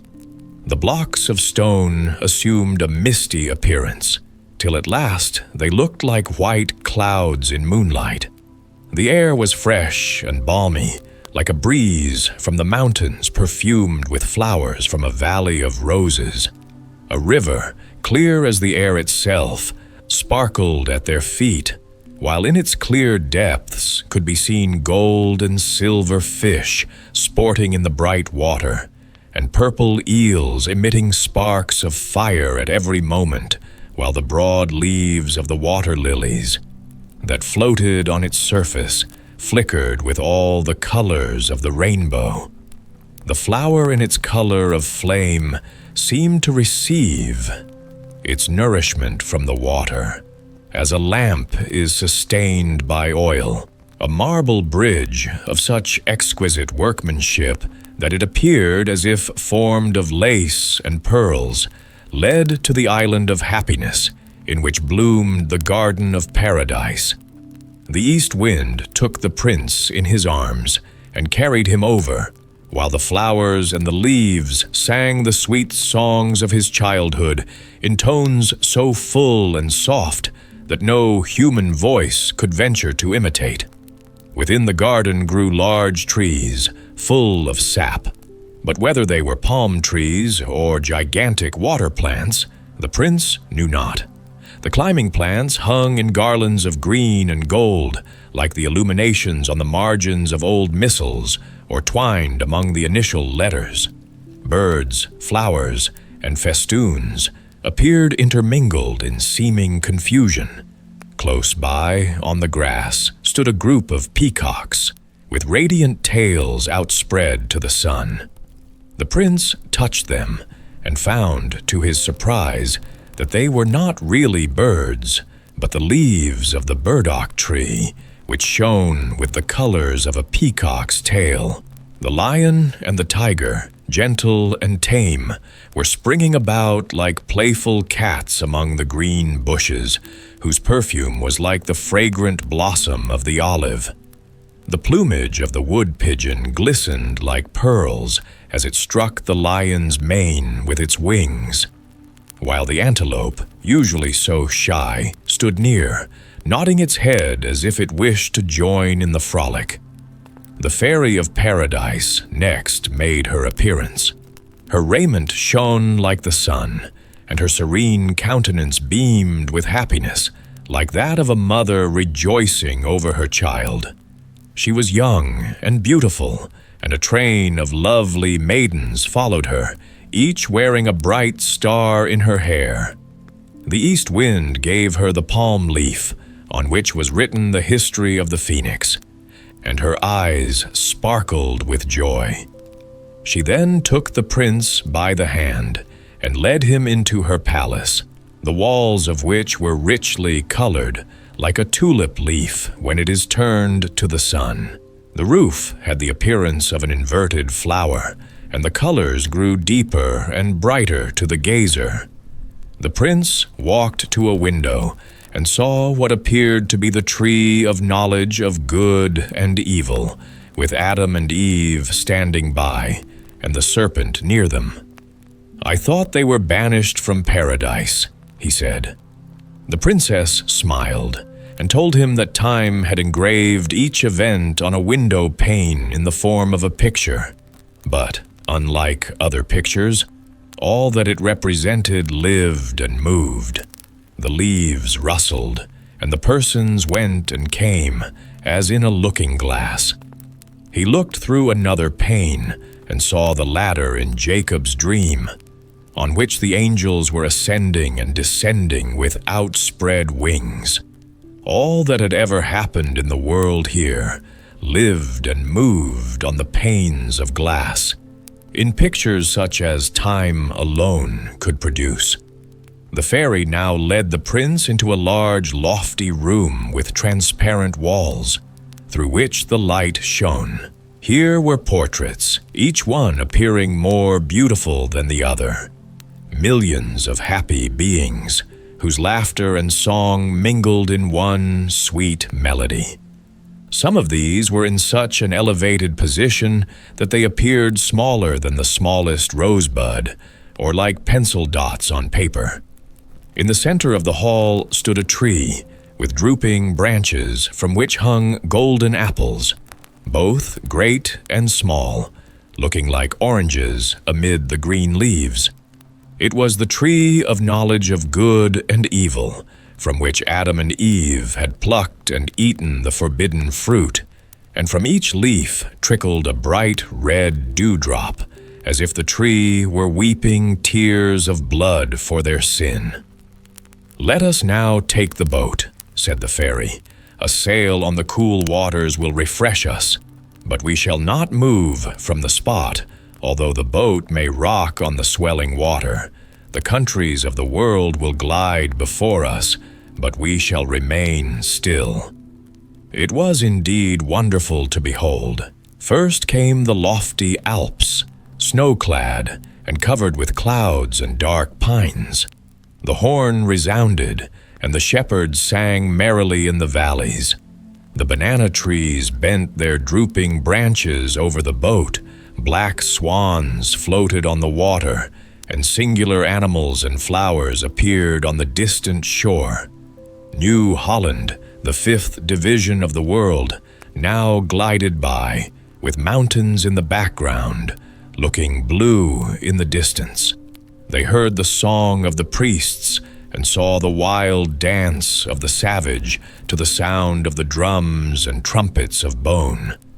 The pyramids of Egypt rising to the clouds, columns and sphinxes overthrown and buried in the sand, followed in their turn, while the northern lights flashed out over the extinguished volcanoes of the north in fireworks none could imitate.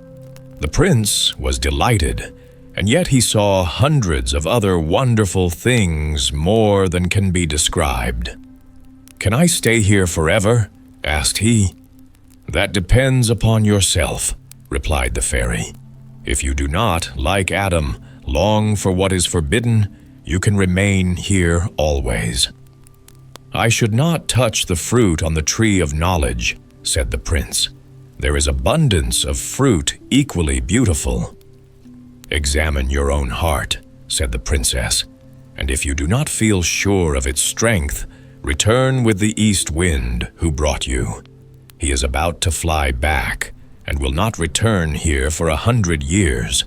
The time will not seem to you more than 100 hours, yet even that is a long time for temptation and resistance.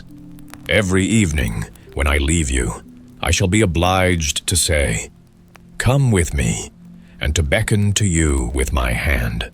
But you must not listen, nor move from your place to follow me, for with every step you will find your power to resist weaker.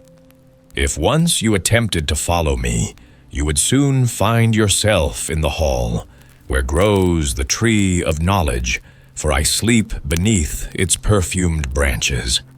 If you stooped over me, I should be forced to smile. If you then kissed my lips, the garden of paradise would sink into the earth, and to you it would be lost. A keen wind from the desert would howl around you, cold rain fall on your head, and sorrow and woe be your future lot." "I will remain," said the prince. So the east wind kissed him on the forehead and said, "Be firm, then shall we meet again when 100 years have passed. Farewell, farewell." Then the east wind spread his broad pinions, which shone like the lightning in harvest, or as the northern lights in a cold winter. "Farewell, farewell," echoed the trees and the flowers. Storks and pelicans flew after him in feathery bands to accompany him to the boundaries of the garden. "Now we will commence dancing," said the fairy, "and when it is nearly over at sunset, while I am dancing with you, I shall make a sign and ask you to follow me.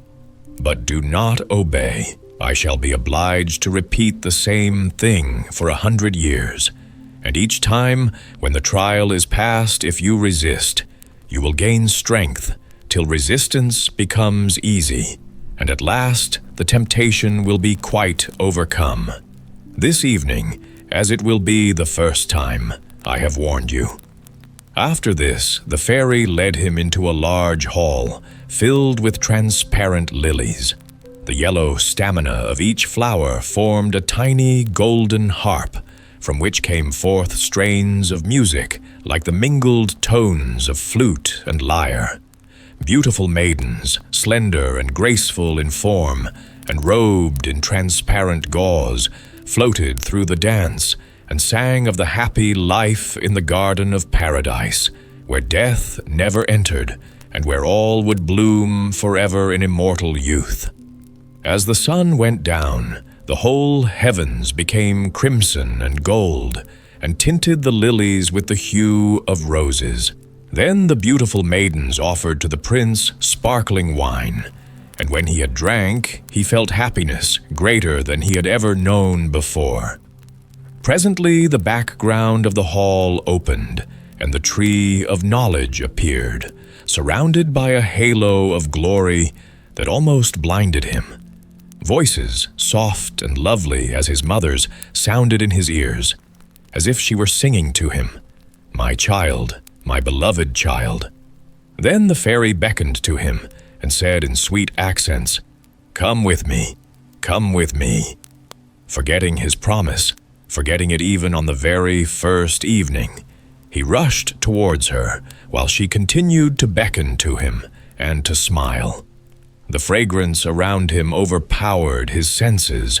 The music from the harps sounded more entrancing, while around the tree appeared millions of smiling faces, nodding and singing. Man should know everything. Man is the Lord of the earth. The tree of knowledge no longer wept tears of blood, for the dewdrops shone like glittering stars. "Come, come," continued that thrilling voice, and the prince followed the call. At every step his cheeks glowed, and the blood rushed wildly through his veins. "I must follow," he cried. "It is not a sin, it cannot be, to follow beauty and joy. I only want to see her sleep, and nothing will happen unless I kiss her, and that I will not do, for I have strength to resist, and a determined will." The fairy threw off her dazzling attire, bent back the boughs, and in another moment was hidden among them.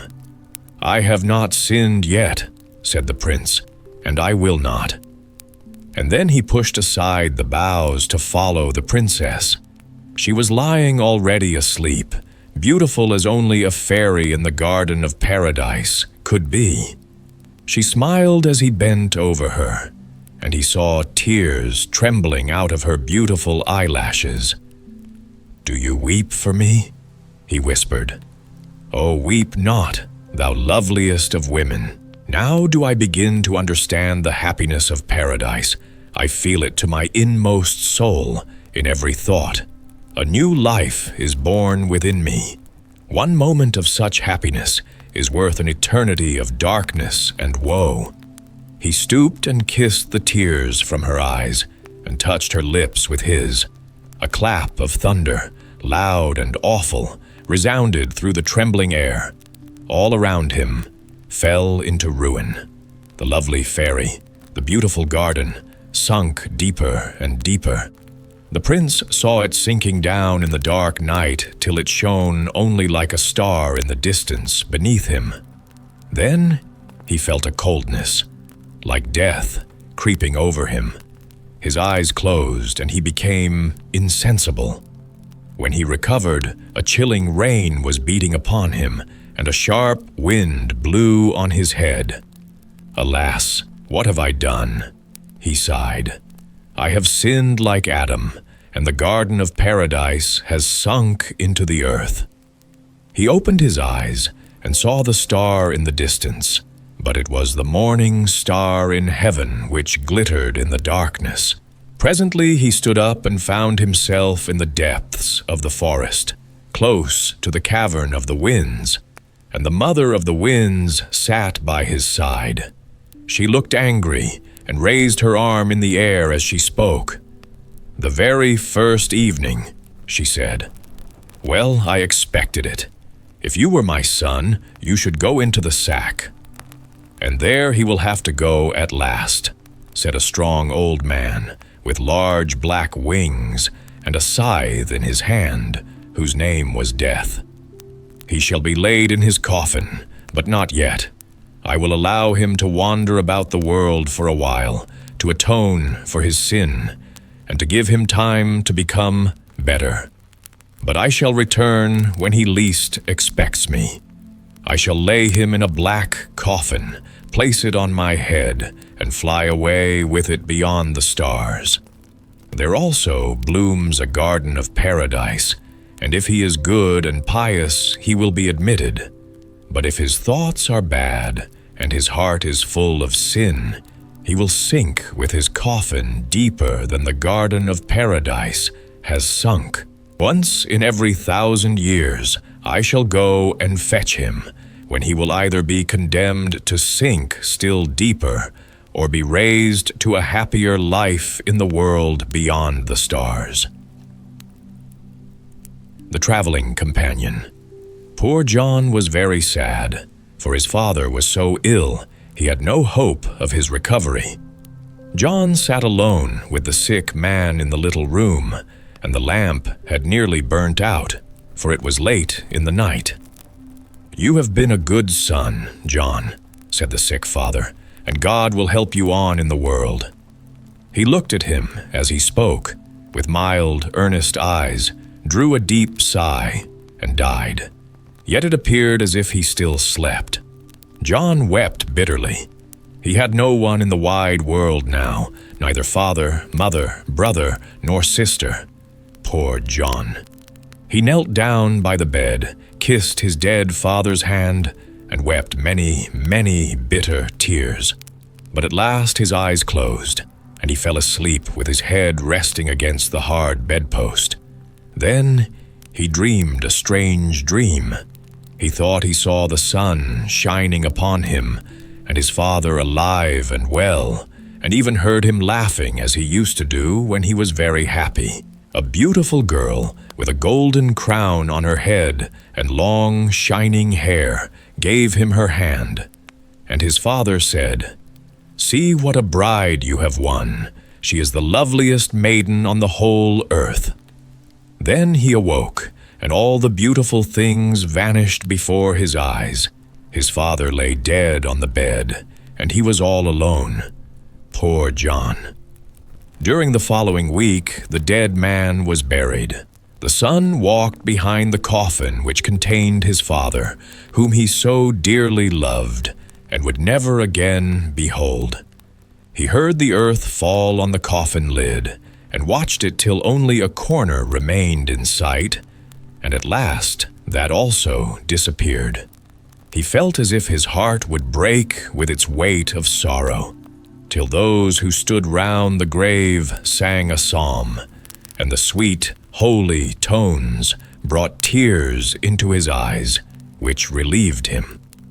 The sun shone brightly down on the green trees, as if it would say, "You must not be so sorrowful, John.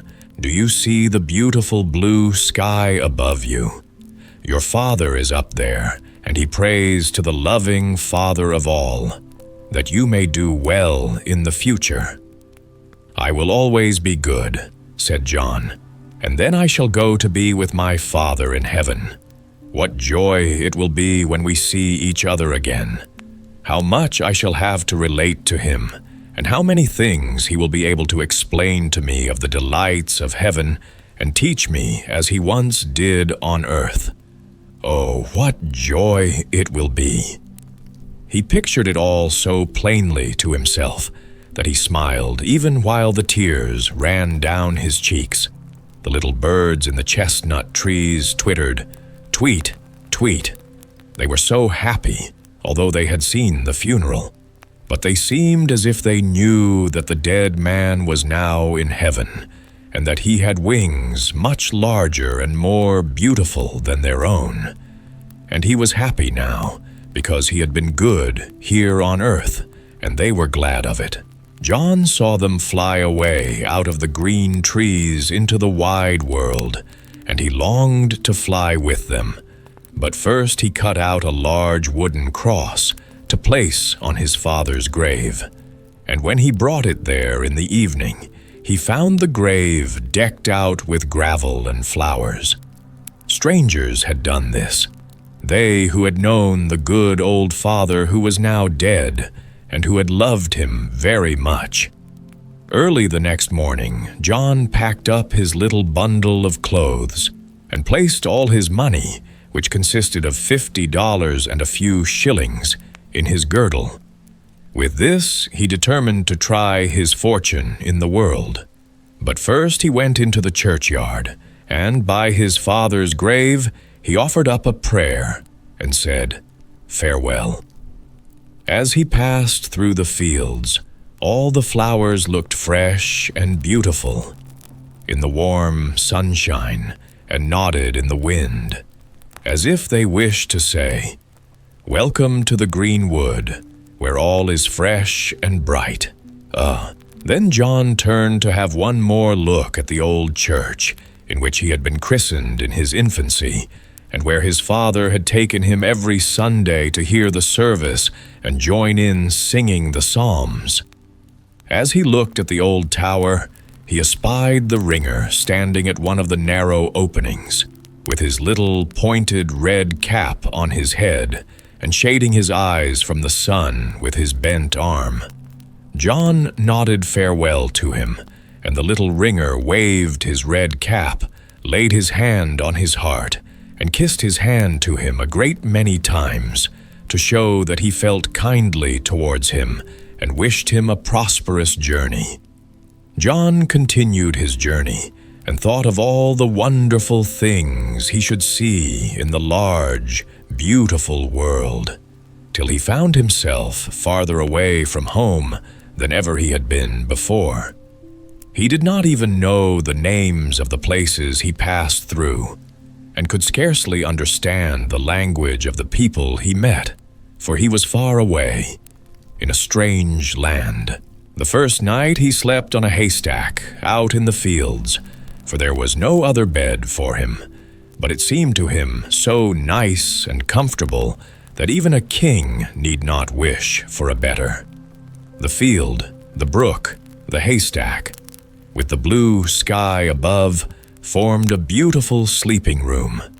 The green grass, with the little red and white flowers, was the carpet. The elder bushes and the hedges of wild roses looked like garlands on the walls. And for a bath, he could have the clear, fresh water of the brook, while the rushes bowed their heads to him to wish him good morning and good evening.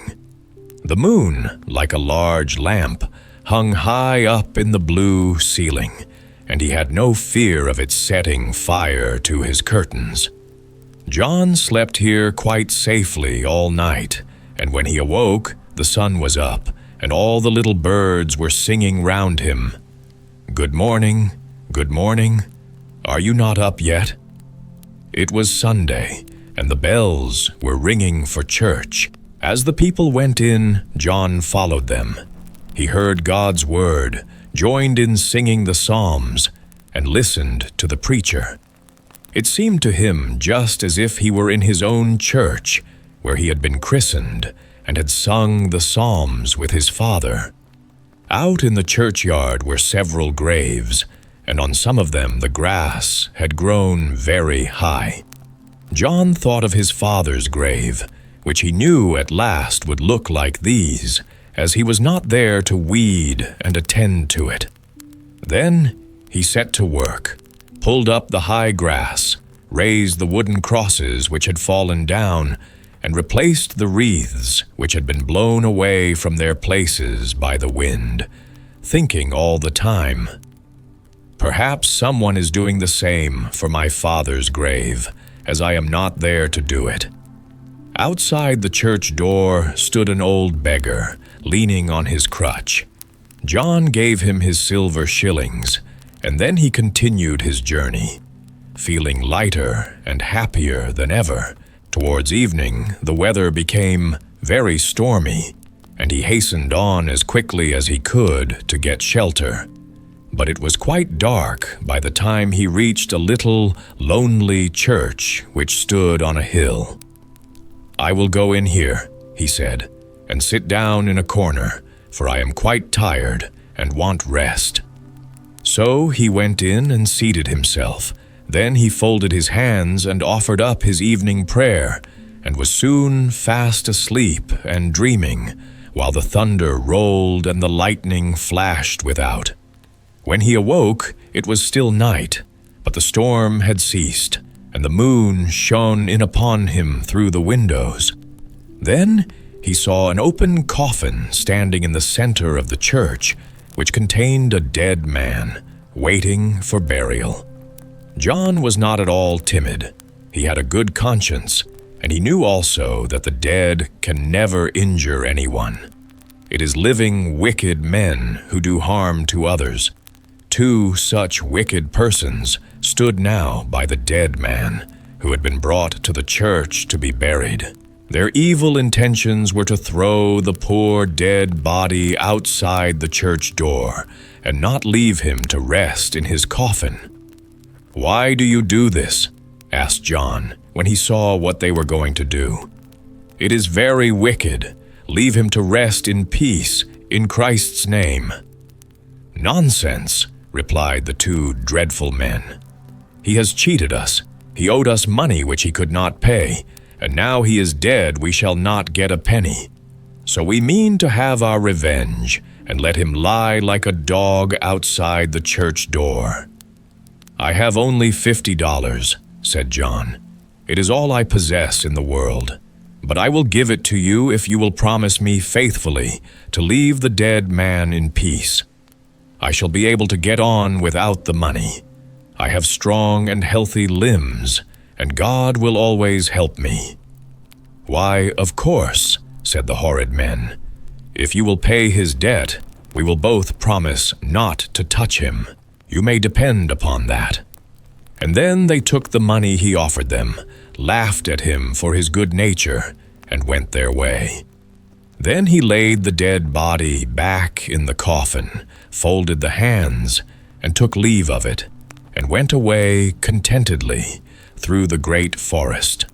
All around him he could see the prettiest little elves dancing in the moonlight, which shone through the trees. They were not disturbed by his appearance, for they knew he was good and harmless among men. They are wicked people only who can never obtain a glimpse of fairies. Some of them were not taller than the breadth of a finger, and they wore golden combs in their long yellow hair. They were rocking themselves two together on the large dewdrops with which the leaves and the high grass were sprinkled.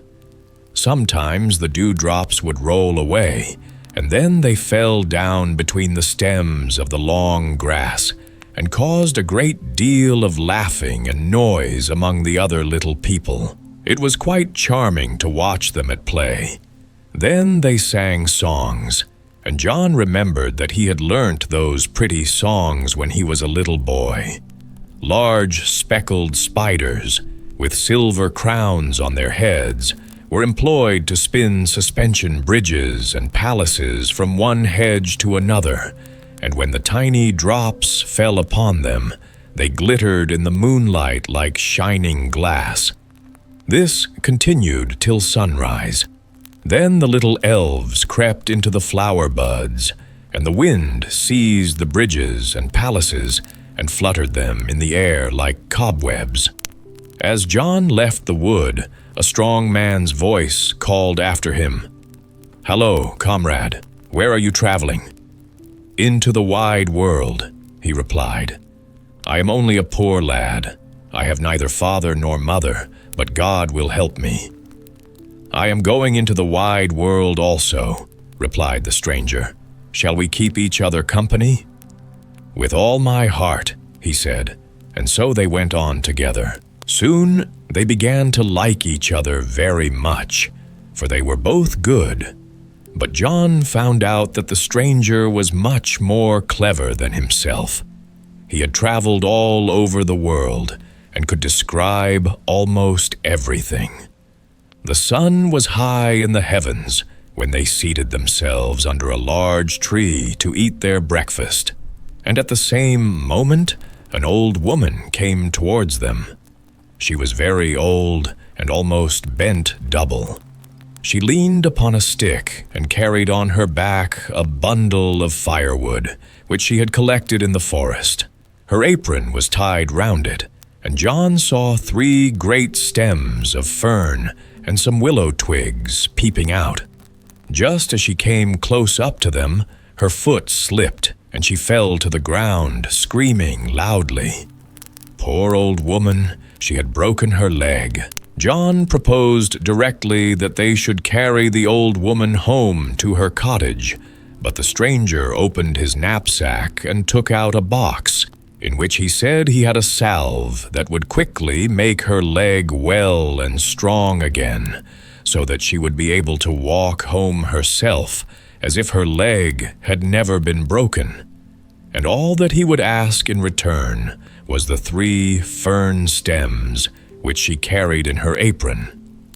"That is rather too high a price," said the old woman, nodding her head quite strangely. She did not seem at all inclined to part with the fern stems. However, it was not very agreeable to lie there with a broken leg, so she gave them to him. And such was the power of the ointment that no sooner had he rubbed her leg with it than the old mother rose up and walked even better than she had done before. But then, this wonderful ointment could not be bought at a chemist's. "What can you want with those 3 fern rods?" asked John of his fellow traveler. "Oh, they will make capital brooms," said he, "and I like them because I have strange whims sometimes."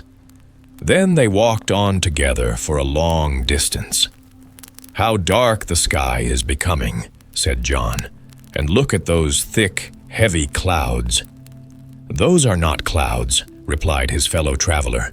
"They are mountains, large, lofty mountains, on the tops of which we should be above the clouds, in the pure, free air. Believe me, it is delightful to ascend so high. Tomorrow we shall be there."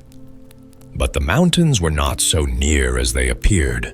They had to travel a whole day before they reached them and pass through black forests and piles of rock as large as a town.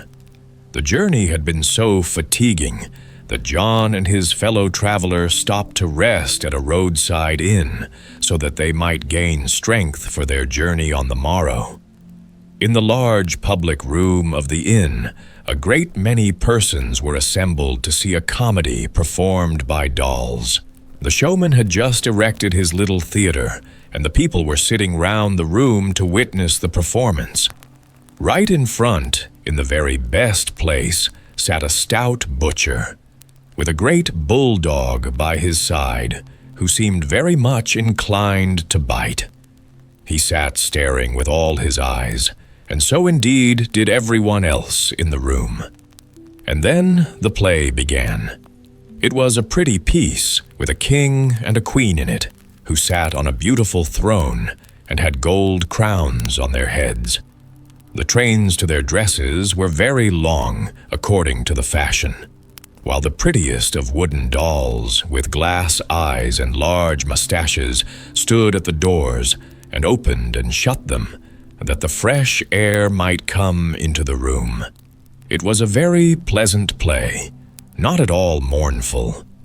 But just as the queen stood up and walked across the stage, the great bulldog, who should have been held back by his master, made a spring forward and caught the queen in the teeth by the slender wrist, so that it snapped in two. This was a very dreadful disaster. The poor man who was exhibiting the dolls was much annoyed and quite sad about his queen. She was the prettiest doll he had, and the bulldog had broken her head and shoulders off. But after all the people were gone away, the stranger who came with John said that he could soon set her to rights. And then he brought out his box and rubbed the doll with some of the salve with which he had cured the old woman when she broke her leg. As soon as this was done, the doll's back became quite right again. Her head and shoulders were fixed on, and she could even move her limbs herself. There was now no occasion to pull the wires, for the doll acted just like a living creature, excepting that she could not speak.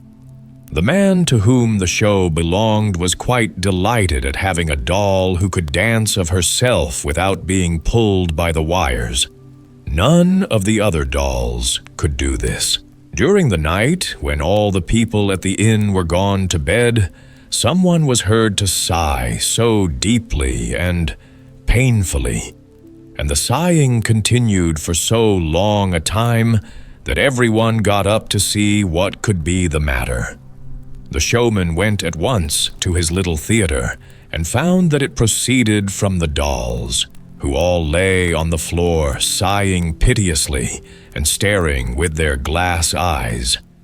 They all wanted to be rubbed with the ointment, so that, like the queen, they might be able to move of themselves.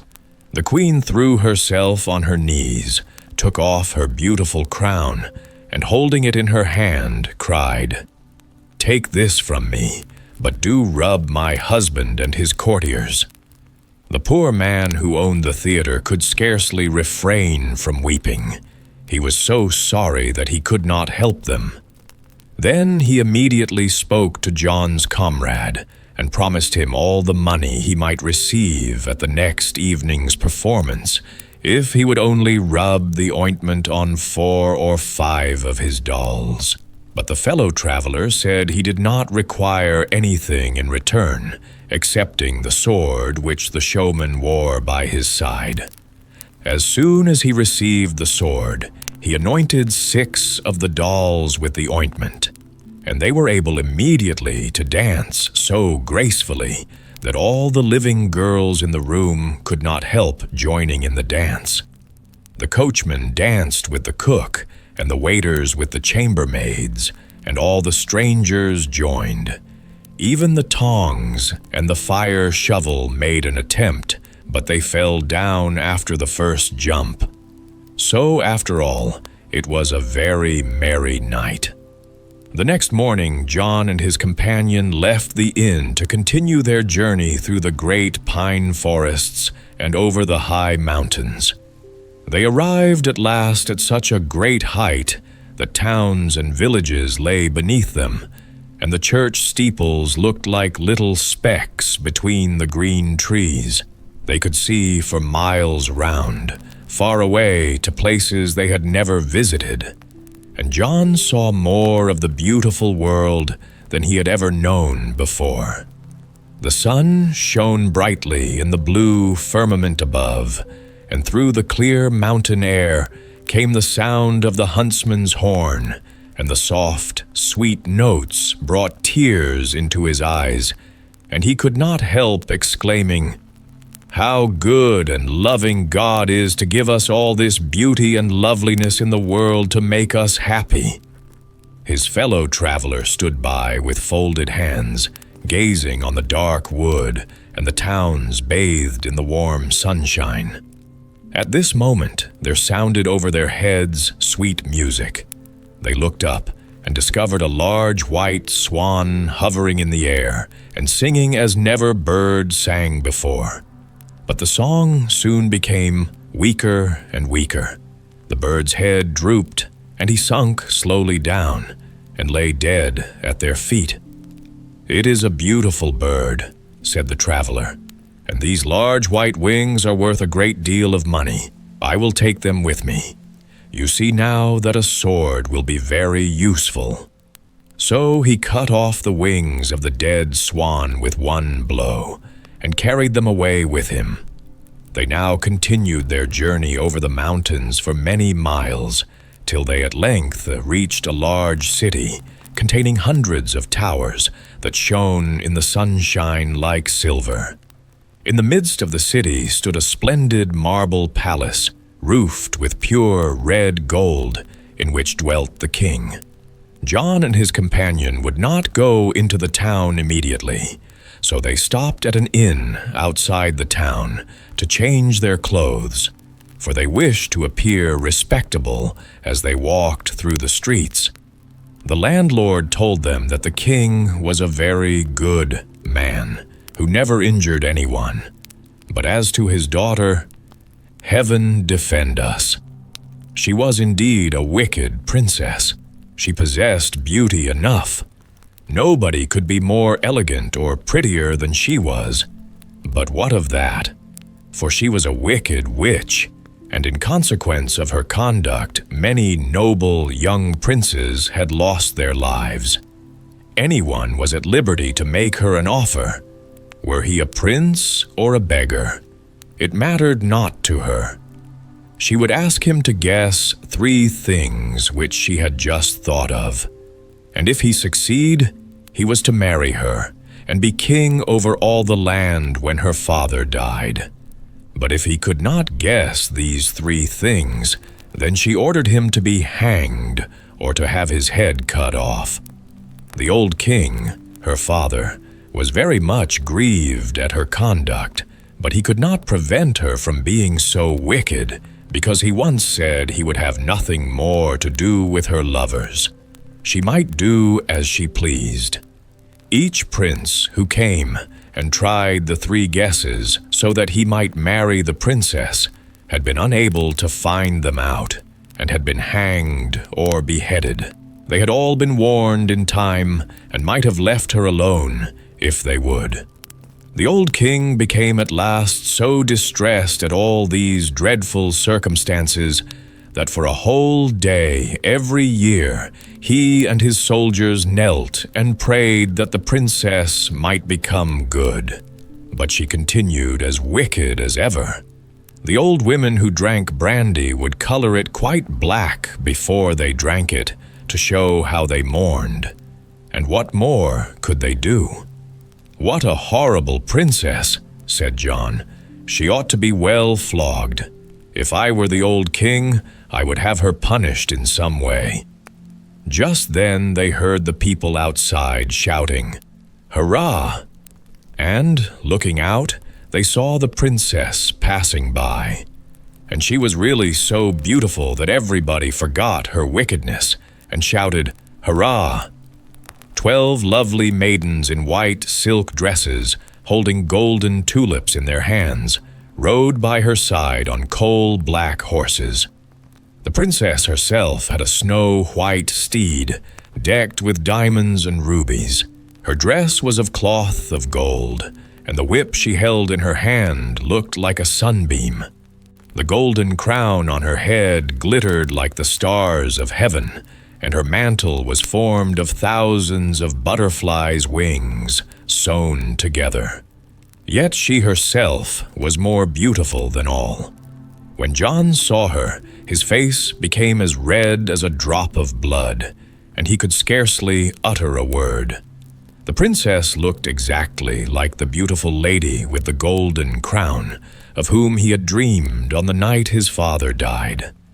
She appeared to him so lovely that he could not help loving her. It could not be true, he thought, that she was really a wicked witch who ordered people to be hanged or beheaded if they could not guess her thoughts. Everyone has permission to go and ask her hand, even the poorest beggar. "I shall pay a visit to the palace," he said. "I must go, for I cannot help myself." Then they all advised him not to attempt it, for he would be sure to share the same fate as the rest. His fellow traveler also tried to persuade him against it, but John seemed quite sure of success. He brushed his shoes and his coat, washed his face and his hands, combed his soft flaxen hair, and then went out alone into the town and walked to the palace. "Come in," said the king as John knocked at the door. John opened it, and the old king, in a dressing gown and embroidered slippers, came towards him. He had the crown on his head, carried his scepter in one hand and the orb in the other. "Wait a bit," said he, and he placed the orb under his arm, so that he could offer the other hand to John. But when he found that John was another suitor, he began to weep so violently that both the scepter and the orb fell to the floor, and he was obliged to wipe his eyes with his dressing gown. Poor old king. "Let her alone," he said. "You will fare as badly as all the others. Come, I will show you." So then he led him out into the princess's pleasure gardens, and there he saw a frightful sight. On every tree hung 3 or 4 king's sons who had wooed the princess, but had not been able to guess the riddles she gave them. Their skeletons rattled in every breeze, so that the terrified birds never dared to venture into the garden. All the flowers were supported by human bones instead of sticks, and human skulls in the flower pots grinned horribly. It was really a doleful garden for a princess. "Do you see all this?" said the old king. Your fate will be the same as those who are here, therefore do not attempt it. You really make me very unhappy. I take these things to heart so very much." John kissed the good old king's hand and said he was sure it would be all right, for he was quite enchanted with the beautiful princess. Then the princess herself came riding into the palace yard with all her ladies, and he wished her good morning, Ma. She looked wonderfully fair and lovely when she offered her hand to John, and he loved her more than ever. How could she be a wicked witch, as all the people asserted? He accompanied her into the hall, and the little pages offered them gingerbread nuts and sweetmeats. But the old king was so unhappy he could eat nothing, and besides, gingerbread nuts were too hard for him. It was decided that John should come to the palace the next day, when the judges and the whole of the counselors would be present, to try if he could guess the first riddle. If he succeeded, he would have to come a second time, but if not, he would lose his life. And no one had ever been able to guess even one. However, John was not at all anxious about the result of his trial.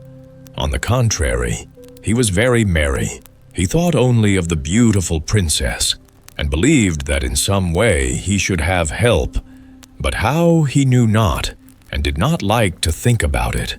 So he danced along the high road as he went back to the inn, where he had left his fellow traveler waiting for him. John could not refrain from telling him how gracious the princess had been, and how beautiful she looked. He longed for the next day so much that he might go to the palace and try his luck at guessing the riddles. But his comrade shook his head and looked very mournful. "I do so wish you to do well," said he. "We might have continued together much longer, and now I am likely to lose you. You poor dear John. I could shed tears, but I will not make you unhappy on the last night we may be together. We will be merry, really merry this evening. Tomorrow, after you are gone, shall be able to weep undisturbed. It was very quickly known among the inhabitants of the town that another suitor had arrived for the princess, and there was great sorrow in consequence. The theater remained closed. The women who sold sweetmeats tied crepe round the sugar sticks, and the king and the priests were on their knees in the church. There was a great lamentation, for no one expected John to succeed better than those who had been suitors before. In the evening, John's comrade prepared a large bowl of punch and said, "Now let us be merry, and drink to the health of the princess." But after drinking 2 glasses, John became so sleepy that he could not keep his eyes open, and fell fast asleep.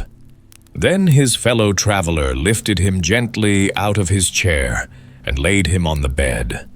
And as soon as it was quite dark, he took the 2 large wings which he had cut from the dead swan, and tied them firmly to his own shoulders. Then he put into his pocket the largest of the 3 rods which he had obtained from the old woman who had fallen and broken her leg. After this, he opened the window and flew away over the town, straight towards the palace, and seated himself in a corner, under the window which looked into the bedroom of the princess. The town was perfectly still when the clocks struck 11:45. Presently the window opened, and the princess, who had large black wings to her shoulders and a long white mantle, flew away over the city towards a high mountain. The fellow traveler, who had made himself invisible so that she could not possibly see him, flew after her through the air and whipped the princess with his rod, so that the blood came whenever he struck her. Ah, it was a strange flight through the air. The wind caught her mantle, so that it spread out on all sides. like the large sail of a ship, and the moon shone through it. "How it hails, to be sure," said the princess, at each blow she received from the rod, and it served her right to be whipped. At last she reached the side of the mountain and knocked. The mountain opened with a noise like the roll of thunder, and the princess went in. The traveler followed her. No one could see him, as he had made himself invisible. They went through a long, wide passage. 1,000 gleaming spiders ran here and there on the walls, causing them to glitter as if they were illuminated with fire. They next entered a large hall built of silver and gold. Large red and blue flowers shone on the walls, looking like sunflowers in size, but no one could dare to pluck them, for the stems were hideous, poisonous snakes, and the flowers were flames of fire darting out of their jaws. Shining glow-worms covered the ceiling, and sky-blue bats flapped their transparent wings. Altogether, the place had a frightful appearance. In the middle of the floor stood a throne, supported by 4 skeleton horses, whose harness had been made by fiery red spiders. The throne itself was made of milk-white glass, and the cushions were little black mice, each biting the other's tail. Over it hung a canopy of rose-colored spiders' webs, spotted with the prettiest little green flies, which sparkled like precious stones. On the throne sat an old magician with a crown on his ugly head and a scepter in his hand. He kissed the princess on the forehead, seated her by his side on the splendid throne, and then the music commenced. Great black grasshoppers played the mouth organ, and the owl struck herself on the body instead of a drum. It was altogether a ridiculous concert. Little black goblins with false lights in their caps danced about the hall, but no one could see the traveler, and he had placed himself just behind the throne, where he could see and hear everything. The courtiers who came in afterwards looked noble and grand, but anyone with common sense could see what they really were: only broomsticks with cabbages for heads. The magician had given them life and dressed them in embroidered robes. It answered very well, as they were only wanted for show. After there had been a little dancing, the princess told the magician that she had a new suitor, and asked him what she could think of for the suitor to guess when he came to the castle the next morning. "Listen to what I say," said the magician. "You must choose something very easy. He is less likely to guess it then. Think of one of your shoes. He will never imagine it is that. Then cut his head off, and mind you do not forget to bring his eyes with you tomorrow night, that I may eat them." The princess curtsied low, and said she would not forget the eyes.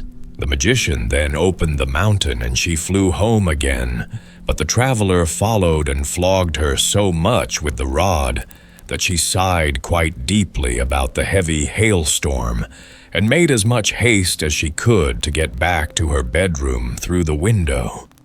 The traveler then returned to the inn where John still slept, took off his wings, and laid down on the bed, for he was very tired. Early in the morning, John awoke, and when his fellow traveler got up, he said that he had a very wonderful dream about the princess and her shoe. He therefore advised John to ask her if she had not thought of her shoe. Of course, the traveler knew this from what the magician in the mountain had said.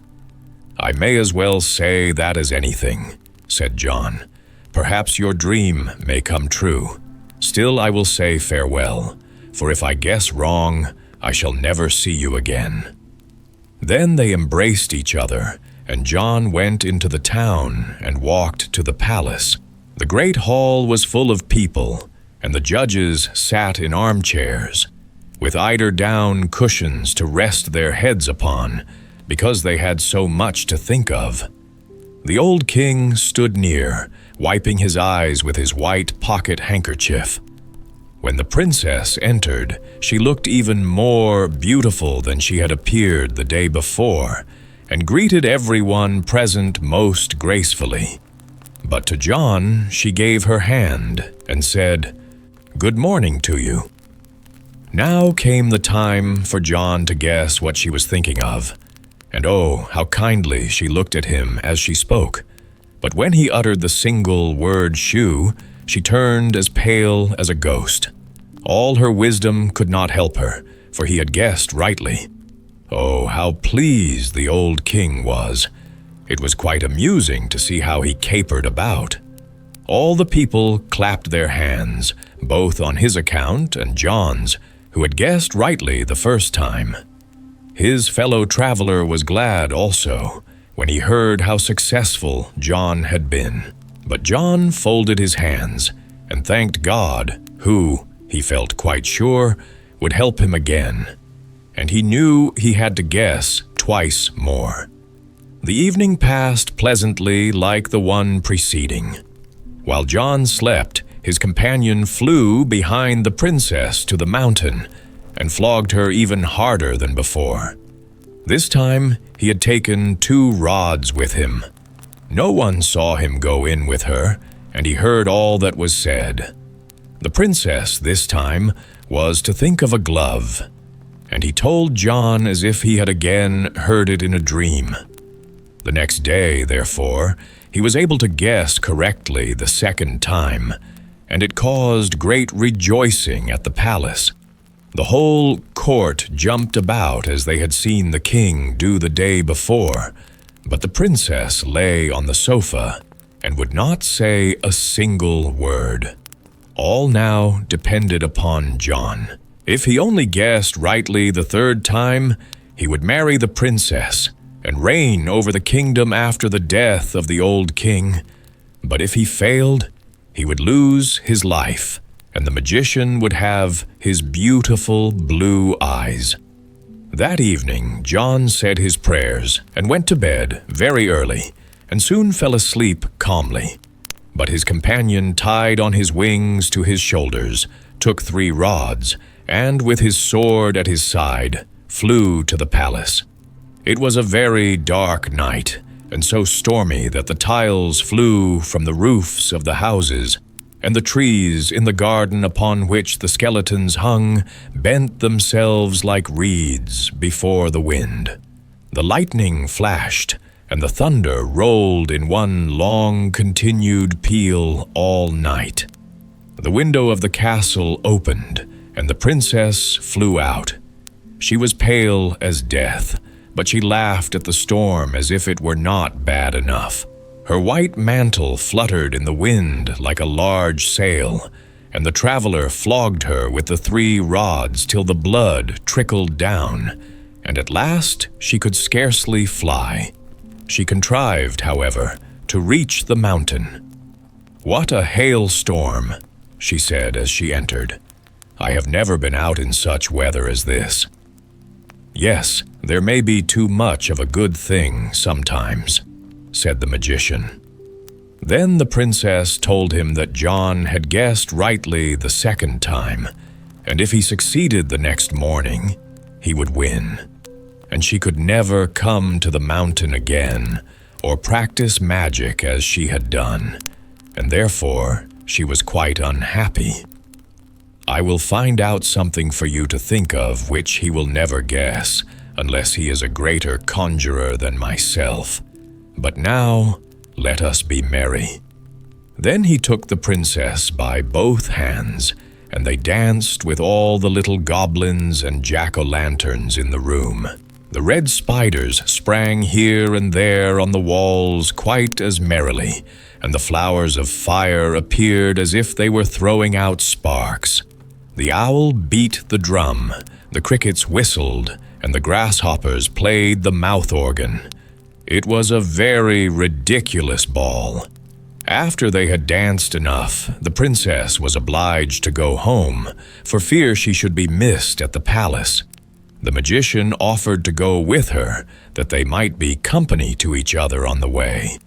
Then they flew away through the bad weather, and the traveler followed them, and broke his 3 rods across their shoulders.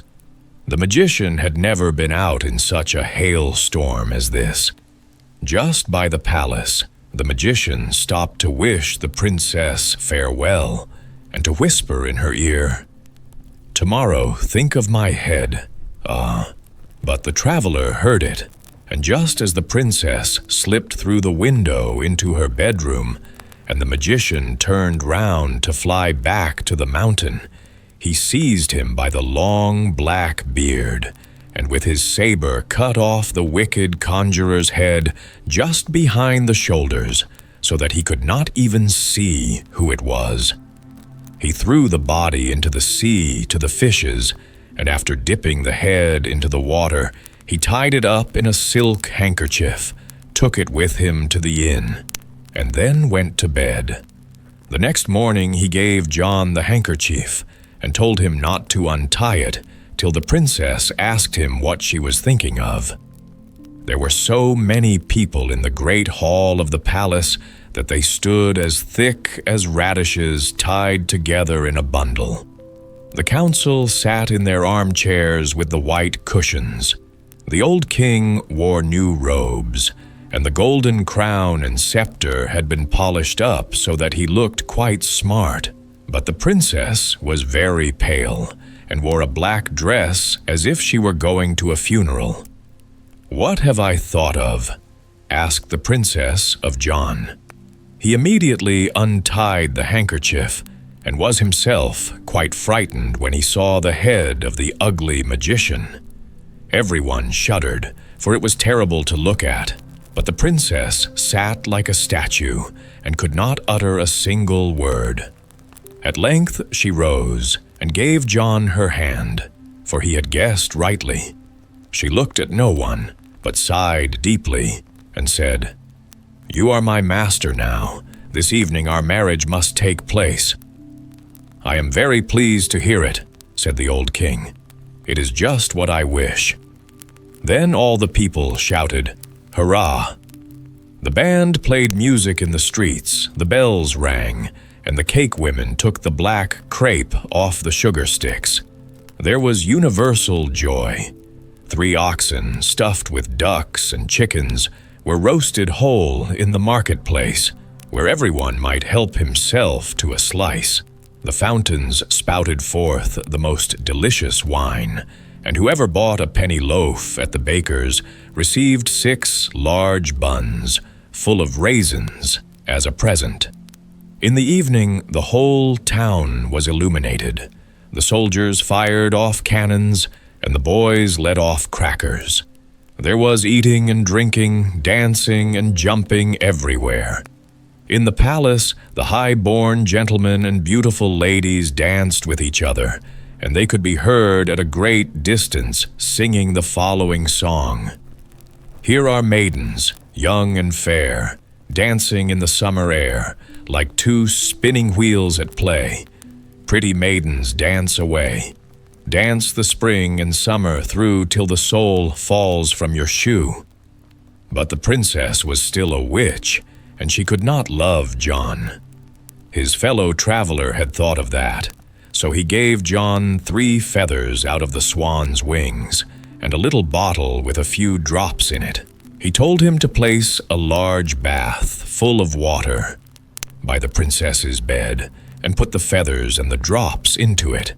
Then, at the moment she was about to get into bed, he must give her a little push, so that she might fall into the water, and then dip her 3 times. This would destroy the power of the magician, and she would love him very much. John did all that his companion told him to do. The princess shrieked aloud when he dipped her under the water the first time, and struggled under his hands in the form of a great black swan with fiery eyes. As she rose the second time from the water, the swan had become white, with a black ring round its neck. John allowed the water to close once more over the bird, and at the same time it changed into a most beautiful princess. She was more lovely even than before, and thanked him, while her eyes sparkled with tears, for having broken the spell of the magician. The next day the king came with the whole court to offer their congratulations, and stayed till quite late. Last of all came the traveling companion. He had his staff in his hand and his knapsack on his back. John kissed him many times and told him he must not go. He must remain with him, for he was the cause of all his good fortune. But the traveler shook his head and said gently and kindly, "No, my time is up now. I have only paid my debt to you. Do you remember the dead man whom the bad people wished to throw out of his coffin? You gave all you possessed that he might rest in his grave. I am that man." As he said this, he vanished. The wedding festivities lasted a whole month. John and his princess loved each other dearly, and the old king lived to see many a happy day, when he took their little children on his knees and let them play with his scepter. And John became king over the whole country. The Flying Trunk. There was once a merchant who was so rich that he could have paved the whole street with gold, and would even then have had enough for a small alley. But he did not do so. He knew the value of money better than to use it in this way. So clever was he that every shilling he put out brought him a crown, and so he continued till he died. His son inherited his wealth, and he lived a merry life with it. He went to a masquerade every night, made kites out of 5-pound notes, and threw pieces of gold into the sea instead of stones, making ducks and drakes of them. In this manner, he soon lost all his money. At last he had nothing left but a pair of slippers, an old dressing gown, and 4 shillings. And now all his friends deserted him. They could not walk with him in the streets. But one of them, who was very good-natured, sent him an old trunk with this message: "Pack up, ye." "Yes," he said, "it is all very well to say, 'pack up.'" But he had nothing left to pack up. Therefore he seated himself in the trunk. It was a very wonderful trunk. No sooner did anyone press on the lock than the trunk could fly. He shut the lid and pressed the lock, when away flew the trunk up the chimney with the merchant's son in it, right up into the clouds. Whenever the bottom of the trunk cracked, he was in a great fright, for if the trunk fell to pieces, he would have made a tremendous somerset over the trees. However, he got safely in his trunk to the land of Turkey. He hid the trunk in the wood under some dry leaves, and then went into the town. He could so this very well, for the Turks always go about dressed in dressing gowns and slippers, as he was himself. He happened to meet a nurse with a little child. "I say, you Turkish nurse," cried he, "what castle is that near the town, with the windows placed so high?" "The king's daughter lives there," she replied. "It has been prophesied that she will be very unhappy about a lover, and therefore no one is allowed to visit her unless the king and queen are present." "Thank you," said the merchant's son. So he went back to the wood, seated himself in his trunk, flew up to the roof of the castle, and crept through the window into the princess's room. She lay on the sofa asleep, and she was so beautiful that the merchant's son could not help kissing her. Then she awoke, and was very much frightened. But he told her he was a Turkish angel, who had come down through the air to see her, which pleased her very much. He sat down by her side and talked to her. He said her eyes were like beautiful dark lakes, in which the thoughts swam about like little mermaids, and he told her that her forehead was a snowy mountain which contained splendid halls full of pictures. And then he related to her about the stork who brings the beautiful children from the rivers.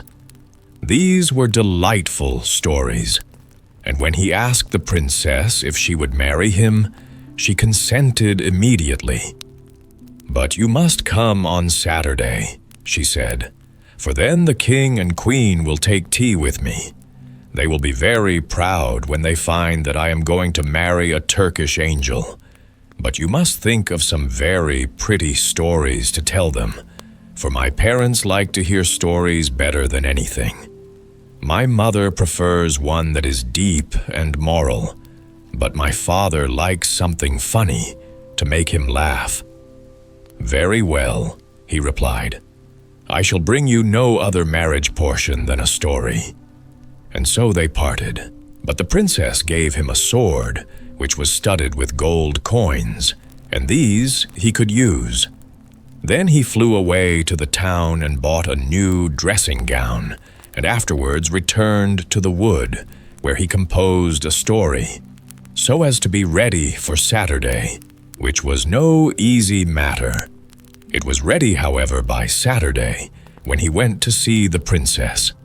The king and queen and the whole court were at tea with the princess, and he was received with great politeness. "Will you tell us a story?" said the queen. "One that is instructive and full of deep learning." "Yes, but with something in it to laugh at," said the king. "Certainly," he replied, and commenced at once, asking them to listen attentively. There was once a bundle of matches that were exceedingly proud of their high descent. Their genealogical tree, that is, a large pine tree from which they had been cut, was at one time a large old tree in the wood. The matches now lay between a tinder box and an old iron saucepan, and were talking about their youthful days. "Ah, then we grew on the green boughs, and were as green as they. Every morning and evening we were fed with diamond drops of dew. Whenever the sun shone, we felt his warm rays, and the little birds would relate stories to us as they sung. We knew that we were rich, for the other trees only wore their green dress in summer, but our family were able to array themselves in green, summer, and winter. But the woodcutter came like a great revolution, and our family fell under the axe. The head of the house obtained a situation as mainmast in a very fine ship, and can sail round the world when he will. The other branches of the family were taken to different places, and our office now is to kindle a light for common people. This is how such high-born people as we came to be in a kitchen. Mine has been a very different fate, said the iron pot, which stood by the matches. From my first entrance into the world, I have been used to cooking and scouring. I am the first in this house when anything solid or useful is required. My only pleasure is to be made clean and shining after dinner, and to sit in my place and have a little sensible conversation with my neighbors. All of us, excepting the water bucket, which is sometimes taken into the courtyard, live here together within these four walls. We get our news from the market basket, but he sometimes tells us very unpleasant things about the people and the government. Yes, and one day an old pot was so alarmed that he fell down and was broken to pieces. He was a liberal, I can tell you. Oh, you are talking too much, said the tinderbox, and the steel struck against the flint till some sparks flew out, crying, "We want a merry evening, don't we?" "Yes, of course," said the matches. "Let us talk about those who are the highest born." "No, I don't like to be always talking of what we are," remarked the saucepan. "Let us think of some other amusement. I will begin. We will tell something that has happened to ourselves, That will be very easy and interesting as well. On the Baltic Sea, near the Danish shore. What a pretty commencement, said the plates. We shall all like that story, I am sure. Yes, well, in my youth, I lived in a quiet family, where the furniture was polished, the floors scoured, and clean curtains put up every fortnight. What an interesting way you have of relating a story, said the carpet broom. It is easy to perceive that you have been a great deal in women's society. There is something so pure runs through what you say. That is quite true, said the water bucket, and he made a spring with joy and splashed some water on the floor. Then the saucepan went on with his story, and the end was as good as the beginning. The plates rattled with pleasure, and the carpet broom brought some green parsley out of the dust hole and crowned the saucepan, for he knew it would vex the others. And he thought, if I crown him today, he will crown me tomorrow. Now, let us have a dance, said the fire tongs. And then how they danced and stuck up one leg in the air. The chair cushion in the corner burst with laughter when she saw it. Shall I be crowned now? Asked the fire tongs. So the broom found another wreath for the tongs. They were only common people after all, thought the matches. The tea urn was now asked to sing, but she said she had a cold and could not sing without boiling heat.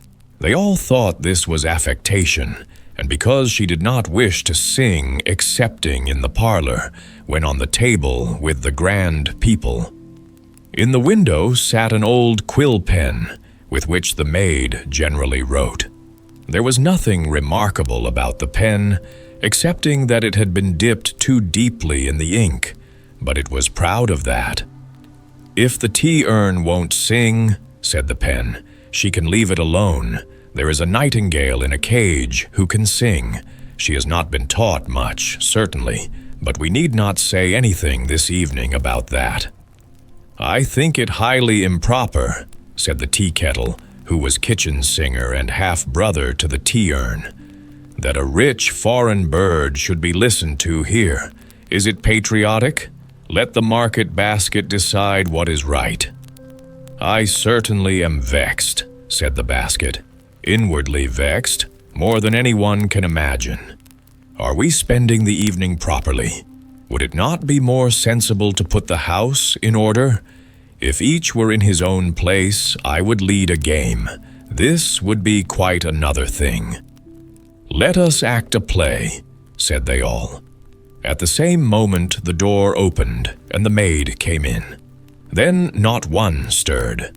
They all remained quite still. Yet at the same time there was not a single pot amongst them who had not a high opinion of himself and of what he could do if he chose. Yes, if we had chosen, they each thought, we might have spent a very pleasant evening. The maid took the matches and lighted them. Dear me, how they sputtered and blazed up. Now then, they thought, everyone will see that we are the first. How we shine, what a light we give. Even while they spoke, their light went out. What a capital story, said the queen.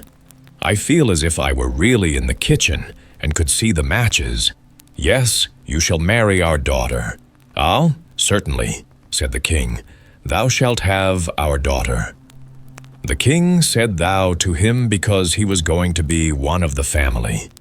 The wedding day was fixed, and on the evening before, the whole city was illuminated. Cakes and sweetmeats were thrown among the people. The street boys stood on tiptoe and shouted, "Hurrah!" and whistled between their fingers. Altogether, it was a very splendid affair. I will give them another treat, said the merchant's son. So he went and bought rockets and crackers and all sorts of fireworks that could be thought of, packed them in his trunk, and flew up with it into the air. What a whizzing and popping they made as they went off! The Turks, when they saw such a sight in the air, jumped so high that their slippers flew about their ears. It was easy to believe after this that the princess was really going to marry a Turkish angel. As soon as the merchant's son had come down in his flying trunk to the wood after the fireworks, he thought, "I will go back into the town now and hear what they think of the entertainment." It was very natural that he should wish to know. And what strange things people did say, to be sure. Everyone whom he questioned had a different tale to tell, though they all thought it very beautiful. "I saw the Turkish angel myself," said one. "He had eyes like glittering stars and a head like foaming water." "He flew in a mantle of fire," cried another, "and lovely little cherubs peeped out from the folds." He heard many more fine things about himself, and that the next day he was to be married. After this, he went back to the forest to rest himself in his trunk. It had disappeared. A spark from the fireworks which remained had set it on fire. It was burnt to ashes. So the merchant's son could not fly any more, nor go to meet his bride. She stood all day on the roof waiting for him, and most likely she is waiting there still, while he wanders through the world telling fairy tales, but none of them so amusing as the one he related about the matches. The Thorny Road of Honor. There is an old fairy tale. The thorny road of honor was trodden by a marksman named Bride, to whom came great honor and dignity, but not until after manifold adversities and peril of life. More than one of us had heard that tale in childhood, and perhaps read it in later years, and thought of his own unsung thorny road and manifold adversities. Romance and reality are very nearly alike, but romance has its harmonious ending here on earth, while reality more often delays it and leads us to time and eternity. The history of the world is a magic lantern, showing us picture slides against the dark backgrounds of the ages, of how the benefactors of mankind, the martyrs of progress, have trodden their thorny roads of honor. From all times, from all lands, these pictures of splendor come to us. Each picture lasts a moment only, yet it is a whole lifetime of struggles and triumphs. Let us glance at a few in the ranks of the meriters, NB Chike martyrs, those ranks which will never be filled until earth itself shall pass away. We see a crowded theater. The clouds of Aristophanes is sending forth to the audience a river of mirth and mockery. The stage of Athens is ridiculing, in both body and mind, her most remarkable man, who was the shield and defense of the people against the 30 tyrants. Socrates, who in the heat of battle rescued Alcibiades, and Xenophon, whose spirit soared above the deities of the ancient world, is here in person. He has risen from the spectators' bench and has stepped forward, so that the mocking Athenians may decide whether he and the stage caricature resemble each other. There he stands erect before them, and in high spirit he is high above them. You green, juicy, poisonous hemlock, be you, and not the olive tree, the shadowy symbol of this Athens. 7 cities claim to be the birthplace of Homer. That is, after he was dead. But look at him in his lifetime. Through these same cities he wanders, reciting his verses for a pittance. Care for the morrow turns his hair gray. He, mightiest of seers, is blind and alone, and the sharp thorns tear the mantle of the king of poesy. His songs yet live, and in them alone live still the gods and heroes of olden times. Picture after picture leaps forth from the morning land and the evening land, far separated by time and space, yet all with the same thorny path where the thistle never bears blossoms till it adorns the grave. Under the palm trees walk swaying camels, laden with indigo and other precious gifts, sent by the ruler of the land to him whose songs are the people's delight and the country's pride. He whom spite and slander drove into exile is found again, for the caravan draws near the little town where he has taken refuge. But a poor corpse is being carried out of the gate, and the caravan is stopped. The dead is the very man they seek, Firdausi. Ended is his thorny road of honor. There sits an African Negro with blunt features, thick lips, and black, kinky hair, begging on the marble steps of the palace in Portugal's capital. He is the faithful slave of Camuans. If it were not for him and the coppers that he begs, his master, the singer of the Lusiad, would have starved to death. Now an expensive monument rises over the grave of Camuans. Still another picture. Behind iron bars a man appears, ghostly white with a long and matted beard. "I have made an invention," he cries, "the greatest in centuries, and for more than 20 years they have kept me caged up here." "Who is he?" "A lunatic," replies the keeper. "What crazy ideas a man may get. He thinks people could move along by steam power." It is Salomon de Cos, inventor of the steam engine. His prophetic words have not been clear enough for a Richelieu, and he dies imprisoned in a madhouse. Here stands Columbus, whom once street boys pursued and mocked at because he would discover a new world. He has discovered it. The bells of jubilation ring at his triumphant return, but soon the bells of envy sound more loudly still. The world discoverer, who raised the American land of gold from the ocean and gave it to his king, is rewarded with chains of iron.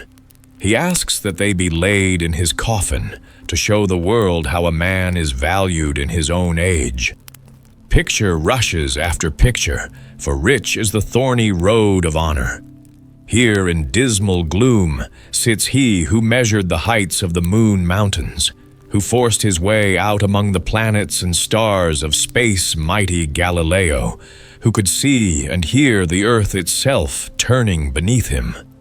Blind and deaf, he sits now in his old age, suffering racking pain and neglect, hardly able to lift his foot that foot, which once, when the words of truth were blotted out, he stamped on the earth in mental agony, crying out, "Yet it moves."